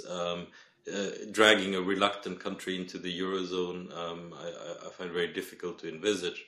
The reality is that while I think there is an obligation to accept that there's a commitment eventually to join economic and monetary union, in practical terms, you can stay outside. And Sweden has shown that for a long time. There is no time frame attached to this.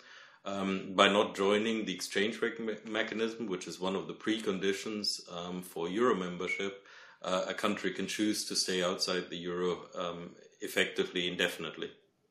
Well, that, I accept what you're saying, but Sweden, the reason Sweden is able to do that is that she contends that since joining the ERM is voluntary, it cannot be compelled to join the ERM, and therefore it doesn't need to join the Euro. And this position is tolerated by the European Central Bank at the moment, although it's been made clear that such an option will not be permitted for new EU members. So if Scotland is a new EU member, how could she be in the same position as Sweden? Well, I think there's a big difference between having an explicit opt-out and having this implicit opt-out which Sweden is practicing. What a new member is very unlikely to get, in my view, is an explicit opt-out. The kind of arrangement we have at the moment for Denmark or for the UK, that it says in law that a country has the choice of joining or not. But the reality is there is nothing in the legal framework of the European Union which can force a country to join the exchange rate mechanism. So while there might be pressure on a country to eventually join the exchange rate mechanism, this is a condition which cannot be enforced by law. And in the end, the logic of the euro says very clearly you have to fulfill the conditions for euro membership. This is not just a one-way street. Even countries which might want to join the euro might not fulfill the conditions for it. And we have seen that repeatedly in recent years where countries had to queue up until they have fulfilled the conditions. So in the end, there is the possibility of staying outside like Sweden has done. There might be political pressure on a country which chooses to do that, but in the end, there's no legal mechanism which could force a country into the exchange rate mechanisms and thus into the euro. Well, people don't want to join the euro because the Eurozone currency union has undergone a good deal of troubles of late. And that's led to calls for ever closer political and fiscal union. What are your thoughts on monetary unions in the absence of political union, and where do you see the Eurozone in 5 years' time? It is clearly the case that monetary union has gone through the biggest crisis since it was set up, and that it came very close to the brink at times. What has changed very significantly is that it is now clear that there is a very strong political will behind monetary union, and that there is the will to also have much more integration. A lot already has happened. We shouldn't underestimate how much has already been put in place in recent years. So in my view, where we're going to see the euro in 5 years' time is that it will still be there, that it will be functioning, and to some extent that there will be a strengthening of that process. There are further integration steps which are already in the pipeline. We can see that in the banking union, for example. There's a discussion around a fiscal capacity at the European Union level to help countries which are struggling with structural adjustment. So overall, we are going to move further into more integration. How much exactly is needed to make a sustainable EMU is still a matter of debate. But in the end, I think there are very few people who now question that the euro will still exist in 5 years' time. Thank you.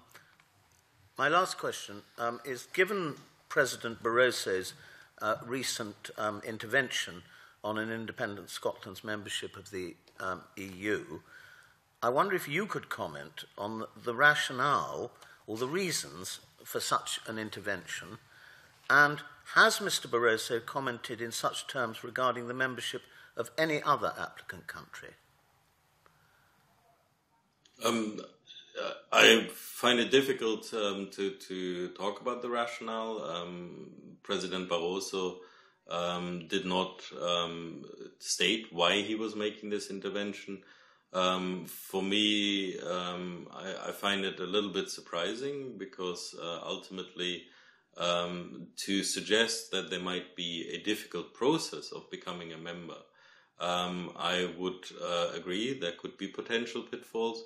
But to suggest that it might be nearly impossible to become a member in the long run, I don't see. I think there are issues around timing, there are issues around process, but in the end, it's very difficult to imagine that a country which fulfills the conditions of membership and which wants to be part of the European Union is kept indefinitely outside of the EU.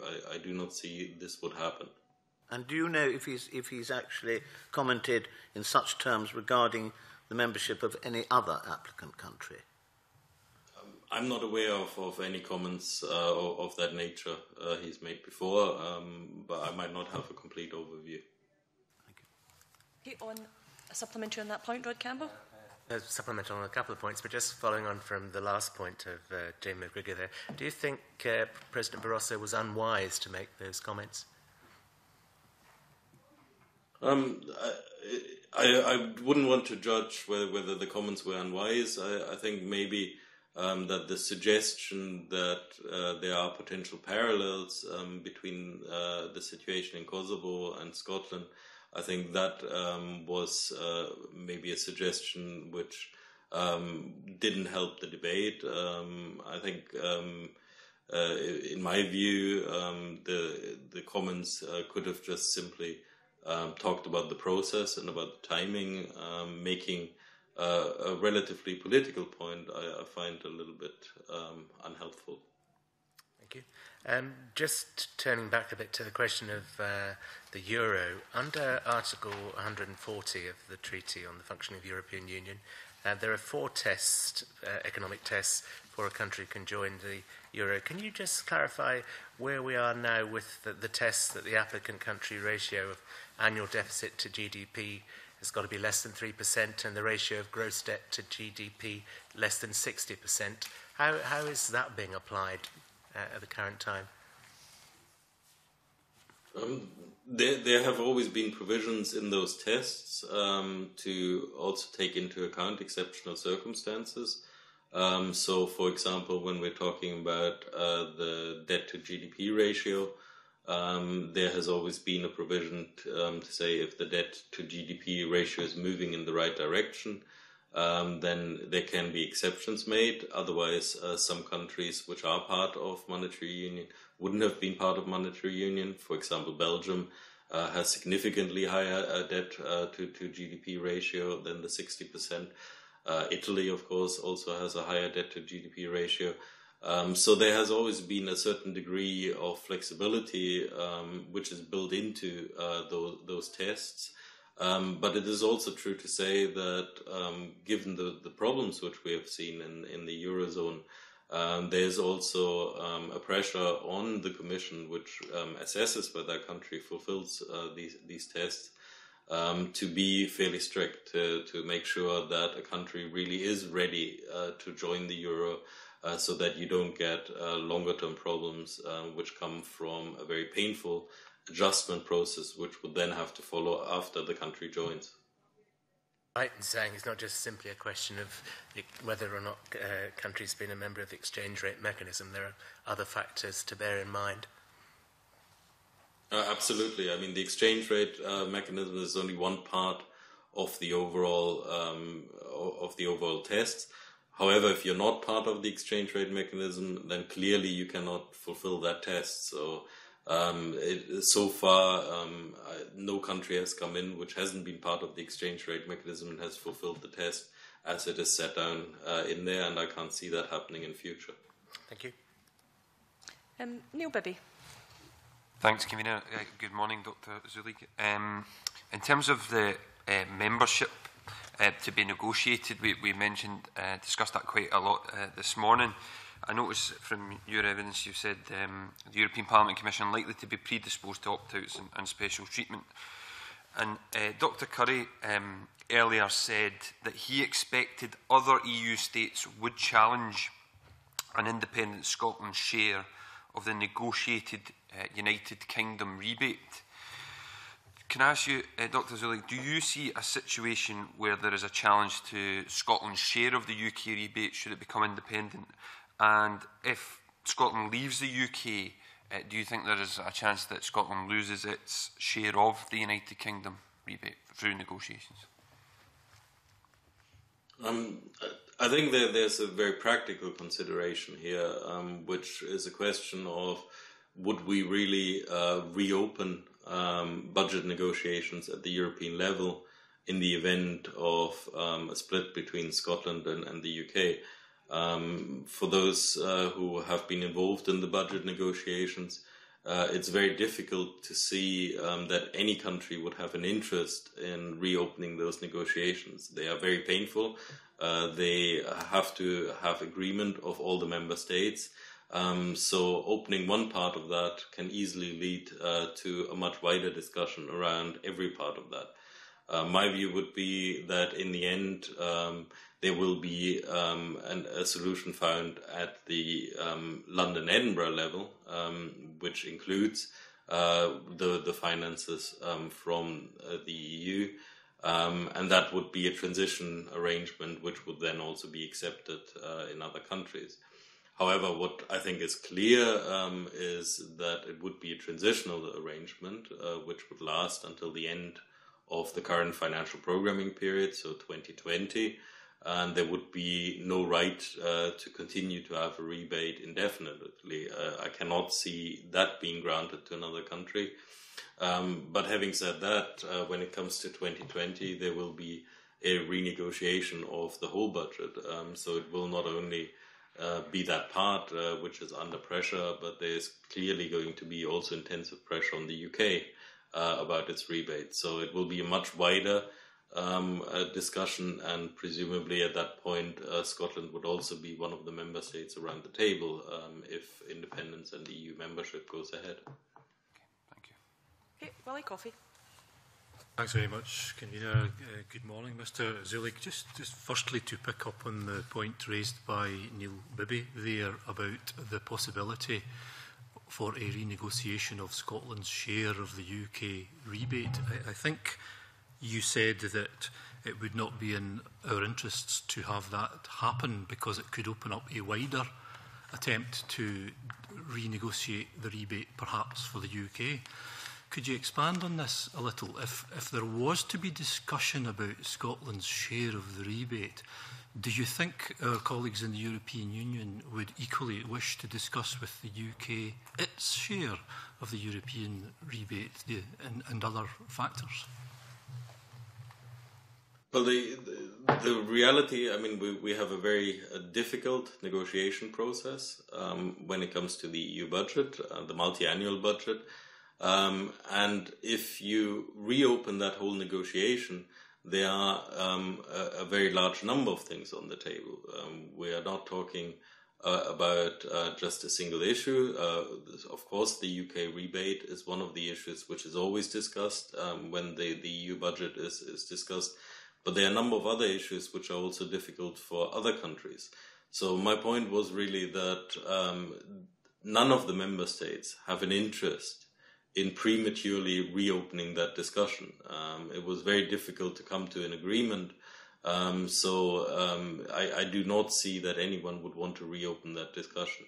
So I would think that the most likely outcome is an agreement between London and Edinburgh. However, that is then arranged, and I cannot see that the EU would then try to torpedo that kind of arrangement.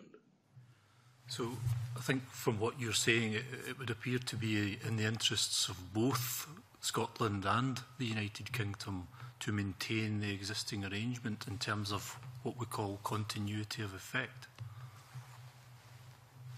I would think that, yes, certainly the UK would not want to have a negotiation about the rebate at this stage.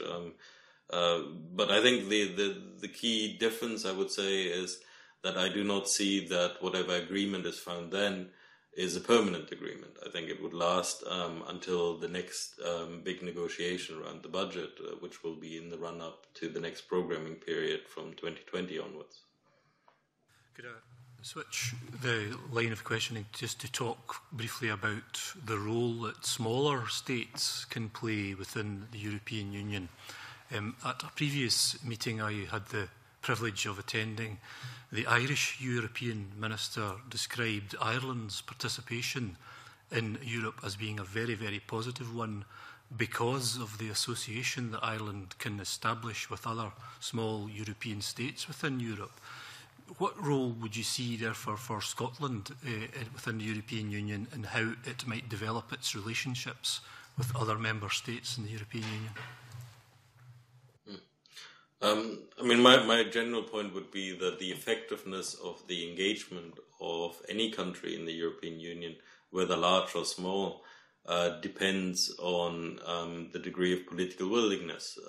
The European Union is a body where you have a lot of different countries, different institutions, shifting alliances, shifting connections. So those countries which are engaging, those countries which are willing to work with others, generally can have a big impact. Of course, it is always some form of compromise. Everything at the European level, in the end, has to be some form of compromise. But it does enable smaller countries through working with certain allies, working with the institutions, to have quite a big impact on the overall framework. And I think Ireland is a very good example of that. Ireland has positively engaged with the European Union and has reaped the benefits from that increase in connectivity, in connections to other political centres in Europe. And finally, lastly, my question, Convener, is just again to touch on the comments made by Mr. Barroso. Do you think his comments were in support of or contrary to the beliefs in the European Union that we should be expanding and bringing in new members from wherever they may wish to come, rather than trying to suggest that the door is closed for a country like Scotland and that it would be virtually impossible for us to join the European Union? Do you think his comments were wise in what he said? I think there is a debate within the European Union around enlargement, and I think that the key issue here is in how far people judge whether candidate countries are ready to become members of the European Union. There's a strong suggestion from some quarters that it can be detrimental both to the Union and to a country if they join before they are ready to join, before they have, for example, the administrative mechanisms to be in place. However, I don't see how this really applies to the Scottish situation, given that Scotland clearly has a functioning state. It has the body of law, which includes the European laws. So I think in that context, I wouldn't see the same concerns applying. Thank you. Okay, Patricia Ferguson. Thank you, Convener. Good morning, Dr. Zilik. In your opening comments, you mentioned that the EU is likely to be concerned if Scotland were to look to be an exception in negotiations and over particular issues. And I just wondered whether, if you were giving advice to the Scottish Government about the areas where they shouldn't seek exceptionalism, what those areas would be. Well, I think one of the key things is how a country approaches EU policy, how it engages with it. So that is regardless of the particular topic. It's the question of how constructive a country is seen in taking part in what is happening in the European Union, in supporting the general ideas which are behind it. Of course, there's a realization across the European Union that there are particular issues which can be very difficult for individual countries for a variety of reasons, be it economic interests, be it political interests. I think that can be accepted, and I would say, for example, the comments I made around Schengen, that if there's a special situation around, for example, a border, then I think that can be accepted. The difficulty is when a country seeks exceptionalism on a variety of different areas. I think it becomes more and more difficult if it isn't a single isolated case, but when it is trying to, in essence, renegotiate large parts of the membership deal. And in the end, if it turns from a genuine concern, a justified genuine concern around an area, to something which looks more like cherry picking, then that is unlikely to be seen as positive by others. I just wonder if I could perhaps push you a little further with that and ask you if there are any particular areas where you would advise Scotland not to try to cherry pick. I think when it comes to some of the fundamental tenets of what is in the EU law, it's very difficult to see how any country would be able to negotiate around that, be it from within or outside the European Union. So when it comes to areas around, for example, the free movement provisions of the single market, these are very fundamental, and they cannot be renegotiated by anyone. So I think there are some areas where it is less clear, but when it comes to these kind of fundamentals, there's no point, in my view, to try to push for renegotiation. But in general terms, to not try to unpick what's already there. Yes, because ultimately, if you're starting to unpick it in a much more general way, then it also raises a number of concerns from other countries, which would also see that if there's a widespread renegotiation of particular issues, why is that available to a particular country, a particular accession country, or a particular member state, and not to others? Okay, thank you very much. Thank you. Claire Adamson. Good morning, Dr. Silic.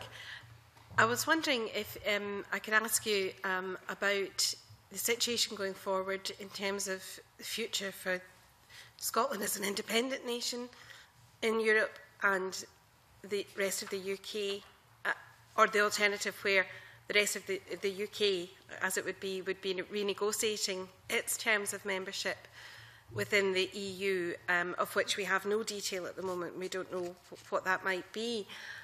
So obviously going forward, there's two futures ahead for Scotland, both of which have uncertainties and some of which we have pretty clear evidence about what the likely outcomes would be. But much has been made of Mr Barroso's comments, but if I could return to his interview with Andrew Marr on Sunday morning, I don't know if you were able to see this, and I presume Mr Barroso was talking for the Commission because he uses the terms "our" in this quote, but perhaps that's something we could seek clarification from the Commission from. But in that interview, when he was discussing the UK position going forward and his wish for further integration in Europe, he said, "I don't see a fundamental contradiction between deepening the Euro area that is certainly desirable and having some flexibility for the European Union, provided the general framework is kept as it is. For instance, we already now have countries that are in the Euro, countries who are not in the Euro. We have the Schengen, where Britain is not a member, and we have, for instance, some opt-outs for justice and home affairs. So it is possible, where there is wisdom on all sides, and if it is a constructive discussion, to come to some arrangement. But I repeat, it is not our competence, meaning the Commission's, it is for the Member States to decide." So I think Mr Barroso is painting a picture going forward of still increasing flexibility, although there's going to be greater union, the strengthening the union. He still sees a future for Europe that with, as he says, wisdom and constructive discussion, that flexibility and arrangements can be made. Do you agree with that vision for the future? And how do you see an independent Scotland fitting into Europe of that type? I think it's clearly the case that the European Union has had a multi-speed approach or a differential integration approach, so that on certain issues some countries have gone ahead, whereas other countries have been more reluctant, and that we are continuing to see in a number of areas. For example, when we look at the proposed financial transaction tax, that is something which only a minority of EU countries are going ahead with, rather than something which the whole EU or even the whole Eurozone has to apply. I do think there are some difficulties around that, and Barroso's comments also hint to some of these problems. I think it is true that there are some areas where things like that can be negotiated. But even when we're taking the financial transaction tax, we actually see also some of the limitations to that approach. Clearly, there's an issue at the moment around in how far financial transaction tax would impact on the coherence of the single market. So whether you can potentially go ahead in some areas without affecting the basic tenets of the European Union, and the free movement provisions around the single market are in the basic treaties. They cannot be changed. So that I think is one of the areas where we have to see very carefully whether you can have differential integration in areas where the overlap between the capital markets, the financial markets within the context of the single market, and the type of integration is challenged. I also think there is a much wider issue, which is about what kind of renegotiation can you really have. I think it is true that when it comes to new initiatives, there can be a discussion, and quite often we can have an agreement whereby certain countries will not participate in aspects of new agreements. But if we're talking about a renegotiation, that implies reopening a lot of these discussions which have happened in the past. That is far more difficult, because then we are suddenly in a situation where we have 28 different interests which have to be taken into account. And clearly that can then lead to a situation where you have 28 positions of different directions in which you want to change the existing body of law. So that is a much more difficult process. And certainly, just to reiterate what I said in my previous answer, there are certain things which are just not negotiable. When it comes to the basic tenets of the single market, when it comes to the basic principles which are enshrined in the treaties of the European Union, these can never be renegotiated. So when it touches on those issues, I'm afraid the scope for differential integration is zero. I wondered if you cared to comment on Mr Barroso seemed to have quite a different approach to the UK negotiations and how difficult they might be to his very definite position about Scotland. Do you see these positions as contradictory in any way? Well, I think you have to take into account that whatever negotiations will take place will be difficult, because they touch on a number of difficult issues. If they are around some of the fundamental issues around, for example, the free movement provision, I would see them as pretty intractable. So I would say that in general, when you're talking about these kind of issues, they are difficult negotiations. That does not mean that no solution can be found. I think that is one thing the European Union has proven to be extremely good at, is finding solutions even in very difficult areas where there are a lot of different national interests colliding. But I think I would just reiterate what I think is very important in the Scottish context is the background to any negotiation an independent Scotland would have with the European Union would be the settlement between London and Edinburgh. That is the key negotiation. And it would be very difficult to see how, if there is an agreement in those negotiations, you would get Brussels or any other member state in the European Union to go explicitly against a settlement which has been found, which embodies the will of the two key parties in this process. Just finally, how important do you think the Edinburgh Agreement is to this whole process? I think that's exactly part of the comment I just made, that fundamentally what we are talking about here is an agreed process. It is, in terms of if it comes to a yes vote, it is an amicable divorce, which is agreed by both sides.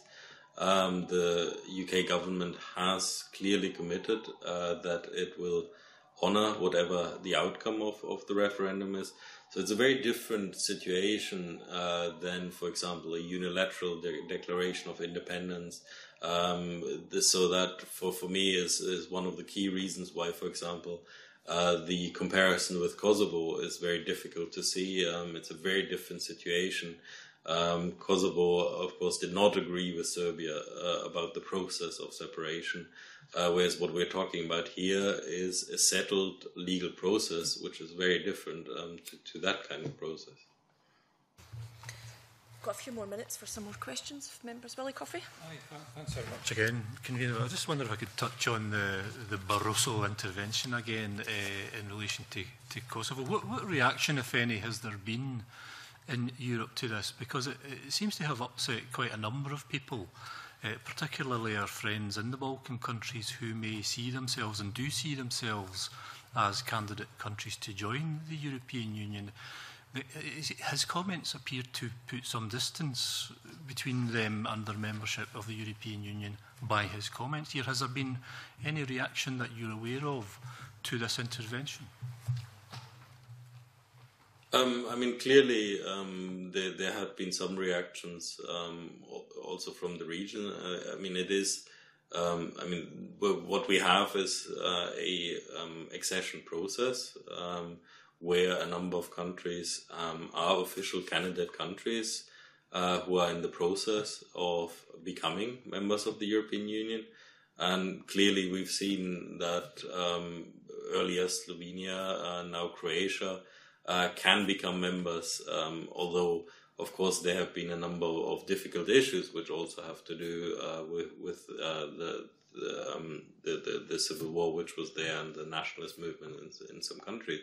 But even in those cases, I don't see that in the long run they will be prevented from becoming members of the European Union if they fulfill the conditions to become members. And this is, I think, in essence, for me, the key issue I would have with the Barroso comments is what it depends on in the end is if a country fulfills the conditions for membership or not. If a country does not fulfill the conditions for membership, clearly it is very difficult. But to deny a country which wants to be part of the European Union and fulfills the conditions of membership, I cannot see that happening. Thank you. Thank you. Tricia Ferguson. Hello again, Dr. Zulik. I wondered whether you'd be prepared to hazard an educated guess as to how long the negotiation process might take for an independent Scotland. I wouldn't, because I think the difficulty is what I've very much emphasized is that I think the key negotiation is between London and Edinburgh. I think whatever happens at the European level is secondary to that negotiation, and I wouldn't want to hazard a guess on how long those negotiations take. Okay, thank you. Neil Bibby. Thanks, Convener. Dr. Zulig, you said earlier that Scotland would be very unlikely to gain any additional exceptional opt-outs or treatment. One of those areas I wanted to ask you about was under EU law at present, it's not possible for EU member states to charge tuition fees to students from other EU countries, yet the Scottish Government are proposing in their white paper to charge English, Welsh and Northern Irish students tuition fees should it become independent. Just to ask you if there's, your answer to that, and if there's any way you think that the Scottish Government could argue for an exception that hasn't been applied to Belgium when they were trying to do such a thing with French students. Is there anything to believe you think Scotland would be able to derogate from EU law in such a way? I find it very difficult to see how a country, as long as, of course, England is still part of the European Union, how a country would have a differential mechanism which just singles out one part of the European Union in comparison to other parts. I think the provision for equal treatment is fairly clear. I'm not a lawyer, so I can't give a legal assessment of it. But I think in terms of the spirit of what the European Union is about, it clearly is about non-discrimination between EU citizens. So if you treat an EU citizen from one country in a particular way, my reading of it would be that you have to treat every EU citizens in the same way. That doesn't mean that there couldn't be some way found to try to prevent a negative impact on, for example, a higher education system in this case. But that mechanism would have to be based, in my view, on equal treatment of EU citizens. Okay, Claire Adamson, do you want a supplementary? Yes, please. Obviously, should Scotland become independent, we find ourselves in the position of sharing the border with England, which will have the highest tuition fees in Europe, which the Scottish Government's position is that that would put pressure on places in Scotland if only a small amount of increase in percentage of applications came from England. Given that this has been a problem across Europe and other nations, in particular, I think in the situation with medical students, is it not reasonable that the Scottish Government could apply for the extraordinary circumstances in which they find themselves? I think there clearly could be an argument made whereby there are certain restrictions put on the system.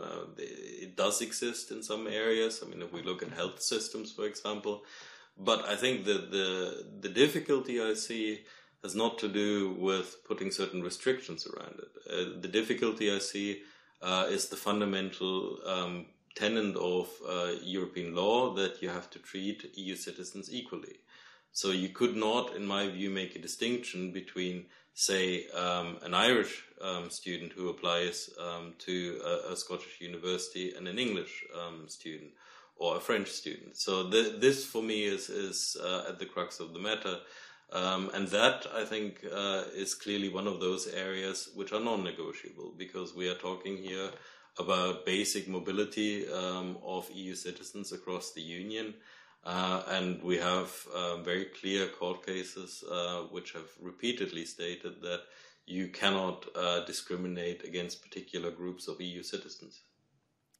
Thank you for your help. Of course, it will cause problems for England too if they find that they don't have students willing to pay their £9,000 a year tuition fees going forward, but we'll watch that one with interest. Thank you. Okay, very quick supplementary, Jamie. We're just about finished. Thank you. In terms of the acceptances we talked about earlier, Scotland, for example, has a very important fishing industry. And for many years, since the start of the EU, this has depended on derogations to a certain extent in order to protect Scottish quotas. Now, in the event of Scotland going independent and becoming a new member, in your view, would it therefore mean that you would have to go back to the original acquis communautaire, which was equal access to a common resource, or would the derogations that are now in place be maintained? I mean, just to say, I'm not a specialist on fisheries, so my comments are not specifically related to fisheries. I find it very difficult to see that there would be a reopening of negotiations, because what we are talking about here is not a settlement which simply was between Scotland and the EU, but we're talking about an EU-wide agreement. So whenever you want to reopen an EU-wide agreement, you get the pressure of renegotiation from all sides. Of course, there would be pressure on there are ongoing negotiations in a number of policy areas, including fisheries. There would be pressure on an independent Scotland as well as a member state to go along with the reforms which are happening in that sector. But that would be a settled process where, if Scotland was a member by then, it would be involved as every other member state. In that case, my last question to you is, the one argument is that an amendment to Article 48 is all that is required. for Scotland to become a member, which article holds precedence in European law? Article 48 or Article 49? I'm not a lawyer, so I cannot answer which one holds precedence, but my view is that when it comes to questions like this one, the key determining factor is what political arrangement has been found, what agreement there is between the member states, and the legal considerations are to some extent secondary. Final question, Willie Coffey. Thanks very much. Dr. Zulig, you were talking about exceptionalism and cherry-picking during the meeting there. We know that the United Kingdom government is already thinking about more cherry-picking to renegotiate the treaty that it has with the European Union, and is thinking about having a referendum or intending to have a referendum if the Conservative Party is re-elected. What's the view in Europe about the United Kingdom being the awkward member of the European Union and continuing to want to have more and more cherry-picking? Well, I think there's a general concern where people are worried about what is happening in the EU-UK relationship, because I think there's a very clear wish of a vast majority of people in the EU to keep the UK within the European Union rather than seeing it leave. That also means that there's a certain amount of willingness to accommodate some of those demands. But I think the difficulty comes when those demands get into areas where we are talking about fundamental principles of the European Union. So I would think that the outcome is that there's willingness to renegotiate certain issues, but when it comes to fundamental issues such as free movement of people, for example, I do not see that there can be any renegotiation, because that would mean not just altering the relationship between the EU and the UK, but then we would be talking about actually changing the European Union very fundamentally, and I don't see that happening as an outcome of this process. Okay, thank you. Okay, that concludes our evidence from you today, Dr. Zulig, and can we thank you very much from the committee for the evidence that you have given today, and you've always been very flexible in supporting the committee along the way in many aspects, and we really appreciate that. So just from us to say thank you very much, and hopefully we'll see you back in Scotland again soon. Thank you. Okay, thank you very much. Thank you.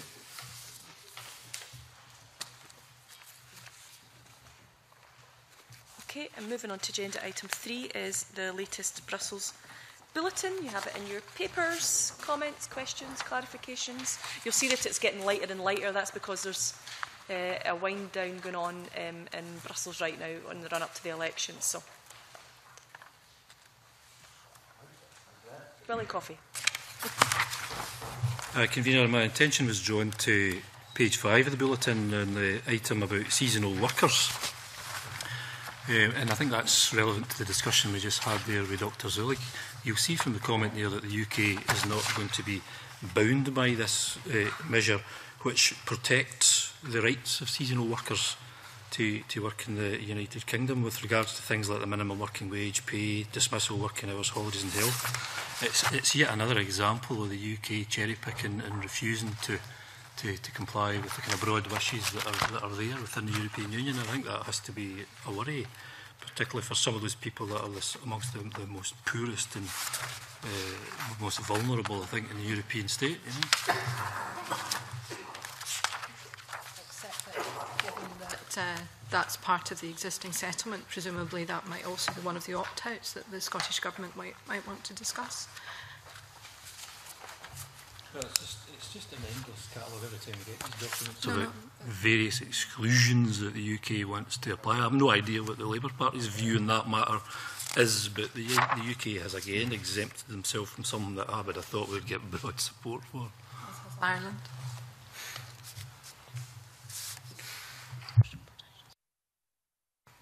Roger. Obviously, I note with interest that there will be a new Commission President from the 1st of November 2014, but that it doesn't seem that much will be happening until the European Parliament elections are way and over. And obviously those elections and the balance across the European Union of various parties will have an influence on the kind of president we get, which will be relevant to the discussions we've had this morning.